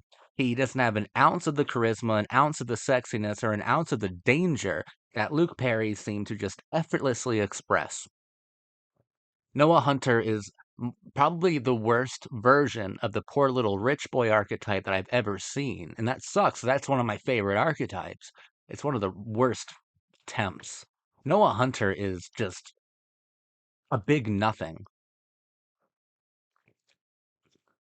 I have no idea what Donna sees in him. I have no idea what any of them see in him. When he first shows up, every single girl, every woman on the entire cast wants a piece of him. It's so fucking try hard, you know? It's so fucking dumb. The moment that made me the happiest was in season 9, and it's when David and Donna are kind of flirting with each other again. David gets Donna to come to the radio booth and join him, sit down next to him, put on the headphones and talking to the mic. And oh my God, I was crying, screaming, throwing up, thinking about the Beverly Hills High radio of David and Donna, the dynamic duo back. I was so happy, just like with Kelly and Dylan at the playground, just like David and Scott with guns. This is another situation where the show is capitalizing on its own past in order to make the present more powerful. And it got me to think about nostalgia and how a lot of people like to criticize nostalgia. I mean, I criticize nostalgia as well, but nostalgia is a part of life. And it's a very important part that should be focused on. And Beverly Hills 90210 is unique in the fact that it could be nostalgic for its own past. for the past that it itself had made because it had existed for so long. But just in my own life, just a month or two ago, I ran into my ex-girlfriend. Hadn't seen her in almost 10 years. And I gave her a ride somewhere. And just me being in the driver's seat, her being in the passenger seat.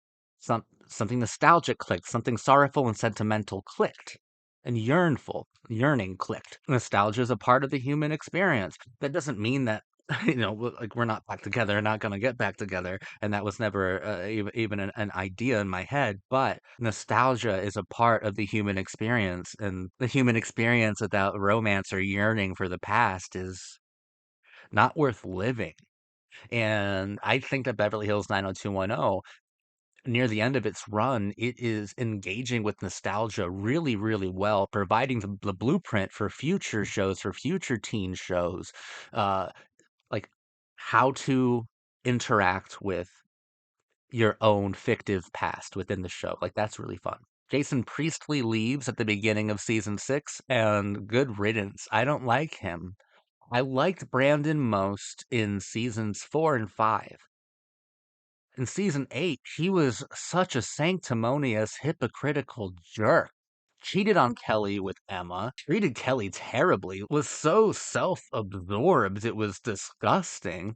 And I don't know if it's the character Brandon Walsh or if it's Jason Priestley's awkward and odd, like theatrical performance style, or a mixture of both. But I have had so much difficulty connecting with Brandon. I never bought the Brandon and Kelly thing to begin with. I thought that Brandon was supposed to be with Andrea, but they never really did that. They never really went for that completely. Even though they teased it for years, they never committed to Andrea and Brandon. When he left, I didn't feel happy, I didn't feel sad, I felt nothing, and that's probably the worst thing you can say about a character, especially a main character. Like, Shannon Doherty in retrospect was so, so, so, so, so important. Because imagine if it wasn't the Walsh twins. Imagine if it was just Brandon. Oh my god, Shannon Doherty saved this show. I couldn't imagine just being with Brandon. I'm so happy that Brenda Walsh. Like, I can imagine the show without Brandon, but I can't imagine the show without Brenda. Because who? I don't know what's likable about Brandon, especially by season 8. He was awful. He was terrible. He kind of and by being in a relationship with him, Kelly started to both behave and dress like an old spinster woman, like an old woman. The amnesia really got to her or something, or Brandon really fucking domesticated her entirely. Yeah, for someone who's so progressive like Brandon, every fucking girl he dates is constantly walking on eggshells around him because they don't want to irritate like Mr. Macho Man. Like, who the fuck is he kidding? I'm sorry, I'm getting carried away. I don't like Brandon though, and it's fine that he's gone. Steve, what's less than one dimensional? He's nothing. He is the comic relief, but he's never funny. The cringiest part of the entire show so far is where he tried to be a comedian. It was torture. It was absolute torture. What's Hilary Swank doing on this show? I didn't know she was on Beverly Hills 90210. Why is she with the worst character and the worst actor on the whole show? Why is she with like the least complicated fucking person ever? Even there, like you're like maybe we can make Steve complicated or at least seem more mature and more adult by being a sort of father figure to this kid. But they didn't really let that blossom enough. They fired Hillary pretty quickly. So we didn't really get to see that blossom. And then Steve just continued down the path of being a non issue, a non entity, just a fucking punchline. Honestly, that's what Steve Sanders has become, a punchline. He and his assistant. I don't I don't care. It's not that I don't like them, it's that I don't care. Because I'd never been asked to by this show. He had a lot of promise in the first 4 seasons, but when Darren Star left, he took a lot of the integrity with it. Jessica Alba, baby Jessica Alba, as a homophobic teen mom was not on my 90210 bingo card. Also, if you have a diner in a teen drama, then you best believe that Sherry Appleby will be working there. It was fucking Liz Parker. I swear to God, that was just Liz Parker. Then she moved to New Mexico. I swear it.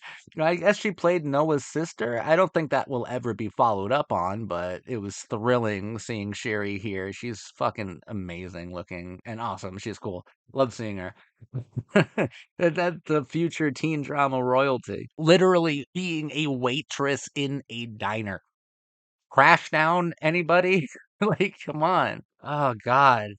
I love that. Big storyline near the end of season 9 is about Kelly being raped. And it's a vicious rape and it's extremely traumatic. The season finale's cliffhanger was Kelly coming face to face with her rapist at Donna's department store and filling him with bullets, just pop, pop, pop, pop, pop, and then click, click, click because she emptied the chamber. I always thought Kelly was really interesting when it came to the concept that she is an ideal. Like she is definitive of Californian beauty, of blonde beauty standards, of the beauty standards of the 90s.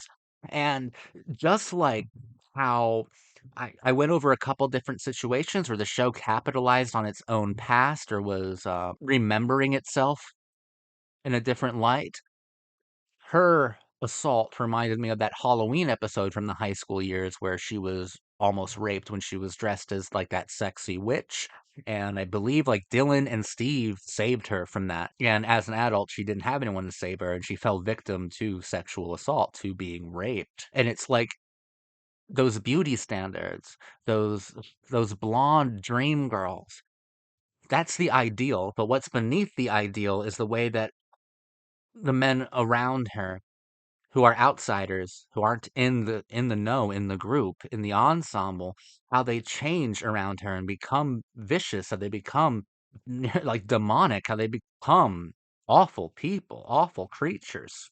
Beneath the blonde ideal is blonde abuse. And that's really powerful. And it's interesting seeing how she deals with the trauma. It's also interesting seeing how Dylan tries to comfort her, how she goes to Dylan. And I mean, and how Dylan like tries to reach out to her because he's about to do heroin again. You know, like they are each other's lifelines. They are soulmates. They're lifelines. They're twin flames. They're incredible. That's something that's beautiful about when Dylan returns is the immediate and undeniable chemistry between Dylan and Kelly. They elevate the show in ways that are nearly impossible to calculate or quantify. I love romance, and when I'm around Kelly and Dylan, it's nothing but romance. I feel so much passion between these two characters, and thank God. Thank God for that because the show desperately needed it. Kelly has a new main love interest as well named Matt, who I don't care for. I don't hate him. He's just kind of there, though. I don't have any strong feelings about him whatsoever. The best new addition is Gina. Without a doubt, she's awesome. I can't wait to spend some more time with her because we're doing some really cool things with her. She's vicious and she's super hot and she's I think I think she beautifully fits into this teen show, to this teen drama, to this soap opera style show. I think she perfectly fits into it. I love her, really. She's great. She's a saving grace of these last few seasons of the show. Season 8 was really tough. It was really hard to get through. Everyone was acting like a complete fool or completely different to how they would normally act. Or they were acting within the worst ways of their character. Like they were the worst. No one got through that well. And like the less said about it, the better. I'm here to analyze. There's nothing to truly analyze about season 8 apart from David's storyline, which I thought was very good. Donna Martin can do no wrong. She is my cult wife. She's my all. I love her, but Noah Hunter was basically draining all of the life and spunk and originality and cuteness from her in season 8. In season 9, when she starts to reject Noah in a lot of like fundamentally important ways, she becomes more interesting. She becomes a stronger character. David and Donna are the best characters. They really are, but David has consistently been the most interesting one through all the years. So, yeah. Good for you, David. Hell yeah.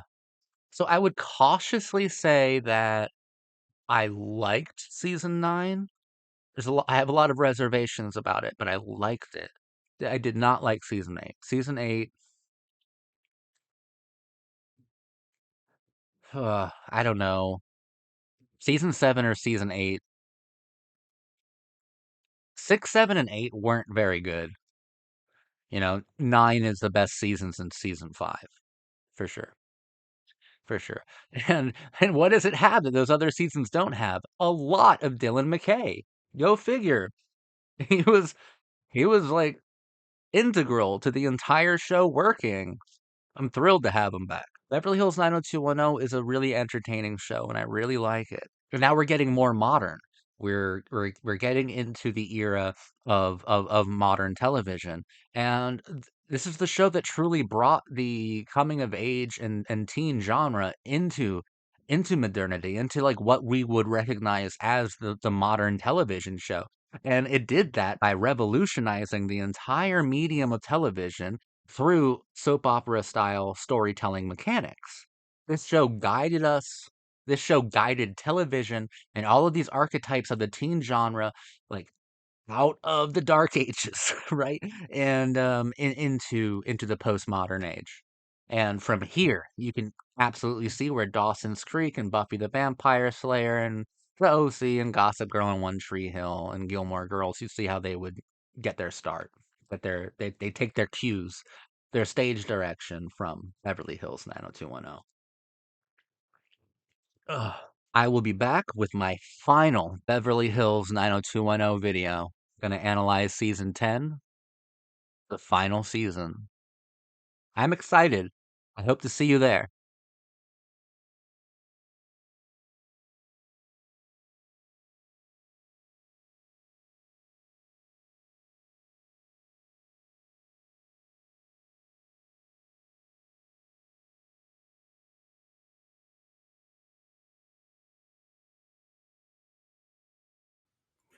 I'm gonna miss this show. Not just the characters, not simply the act of watching it. I'm also going to miss the many conversations I've been lucky enough to have as I've analyzed the show. These storylines and archetypes mean a lot to people, and they've come to mean a lot to me as well. I love teen drama. I love teen shows. I can't explain it very well, and I wish I could explain it better, but there's something so magical about shows like Beverly Hills 90210, and I feel like they save me in a lot of different ways. I've gone through a lot. This year has been absolutely miserable. My health has been a joke, a really cruel joke. Thank God for Beverly Hills 90210. Thank God for teen shows, teen dramas, teen soap operas. Teen soap operas are my favorite things. The fact that I've been able to connect with a handful of others who feel the same way I do, who not only look deeply into these shows, but also feel deeply for them, means more to me than anyone could possibly know. You know who you are, and you know who I am. I think that's miraculous. Season 10 of Beverly Hills 90210 is the best season since season 5, since Darren Star left. Yes, there are still many, many problems with it, but what the show does right, it does almost perfectly. Dylan and Kelly have a couple fantastic moments, and they reminded me of how effortless and palpable their chemistry was. Gina continued to light every narrative on fire, and I appreciated her so much for that. She was a character on a teen drama who literally lived for drama itself. She was sexy and troubled, and I really ended up loving her. For the first time since Brenda, I saw within Gina a worthy opponent or even straight up antagonist for Kelly. Gina challenged her in ways that made them both even more dynamic. Gina was a constant highlight throughout the final days of Beverly Hills 90210. I wish they introduced her sooner because I enjoyed every minute spent in her company. An ice skater who moved and pirouetted around the labyrinth of Beverly Drive with grace and ferocity. A bombshell with a shattered personality. Gina Kincaid was a character worthy of the show itself. Season 10 is primarily dedicated to one thing and one thing only: David Silver and Donna Martin. Season 10 is a celebration of their love story, of their epic journey together. The series ends at their wedding. The series ends with a full heart. David and Donna, the geek and the bimbo, Beverly Hills 90210 was all about revolution. Donna Martin graduates. Donna Martin weds. Donna Martin came, saw, and conquered. Beverly Hills 90210 revolutionized television itself through its mastery of the teen soap opera and by the complete and total transformation of its archetypes. David and Donna experienced the most potent change. The geek became extraordinarily complex. He was troubled, emotional, unpredictable, and impulsive. The bimbo grew into a sophisticated character. She was sensitive, caring, fearless in love, always adorable, and emotionally hyper-intelligent. She also had the biggest, cutest eyes I'd ever seen. And they were in love. They were always in love. By celebrating their relationship, the show is celebrating itself in a way, celebrating how intimately Beverly Hills 90210 changed television by paying tribute to its most changed characters. David and Donna left the door wide open for Seth and Summer and for the OC as a whole to pick up where Beverly Hills 90210 left off. David took the iconic clothing of Anthony Michael Hall's archetype and gave it a 90s makeover. In doing so, the geek took on misfit attributes and became so emotional and so impulsive that it was often so tragic but also so beautiful to watch. He transformed so deeply that by the end the geek was almost unrecognizable. He bloomed into a handsome young man. But Donna chose him before the transformation. She was the revolution itself. She chose him when he was pathetically geeky, and she saw eternity in the way he danced and the way he looked at her. She saw eternity in the way he believed in her archetype, just as she believed in his before it was transformed. Donna Martin, I love you. I love you, Donna Martin, genuinely. Tori Spelling impressed me so much. She made Donna so unique, and I immediately fell for her. The most astonishing thing about the show was Donna Martin. How much I loved her and how I didn't stop loving her for 300 episodes. Beverly Hills 90210 made the bimbo into a revolutionary, made the revolutionary into a love story, made that love story epic. Possibly the first time a word as massive as epic can be used correctly for describing a teen romance. I never stopped believing in Donna. David and Donna's story is long and it's tumultuous, epic, and odyssey. The show certainly featured unfaithful characters attempting to navigate a web of upper crust melodrama, but the show itself was faithful to revolution, at least for the most part. I have to give a special flower to Nat, to the peach pit, to the tears in his eyes when his ultimate arc concluded when Donna asked him to take the role of her father at her wedding. It choked me up. The entire last episode choked me up. I am a huge David and Donna fan, and seeing the show in its final moments as a series choose to celebrate them, I felt it was so earned, and I loved it so much. Dylan and Kelly, I'll miss them too. The original example of rejecting the narrative out of love, the passion between them was undeniable, and the tragedy of it all still hurts. The way Dylan looked at Kelly, every muscle in his body just aching for her. And Kelly, if you want to talk about transformation, oh my God. Her transformation was beautiful. Her revolution was beautiful. Steve, Matt, Noah, Janet, completely unhelpful to me in my analysis of season 10. I didn't personally get anything from any of them. Steve stings the most. I wish he truly had his revolutionary moment too. He came close to one in season 4, but ever since then, he's become an unflattering parody of his archetype. Brandon, Andrea, Valerie, Gina, Claire, I'll miss you all in my own way. But it's Donna and David, Brenda, Dylan, and Kelly, Emily, Valentine. That's who I'll miss the most. And I'll miss Donna and David more than anyone else. Maybe it's because I related to David so much, so intensely, from his impulsive self-destructive mania to his ultimate maturity. David's ultimate maturity was devotion to the girl, to the one fucking girl, to the girl it's always been and who's always believed.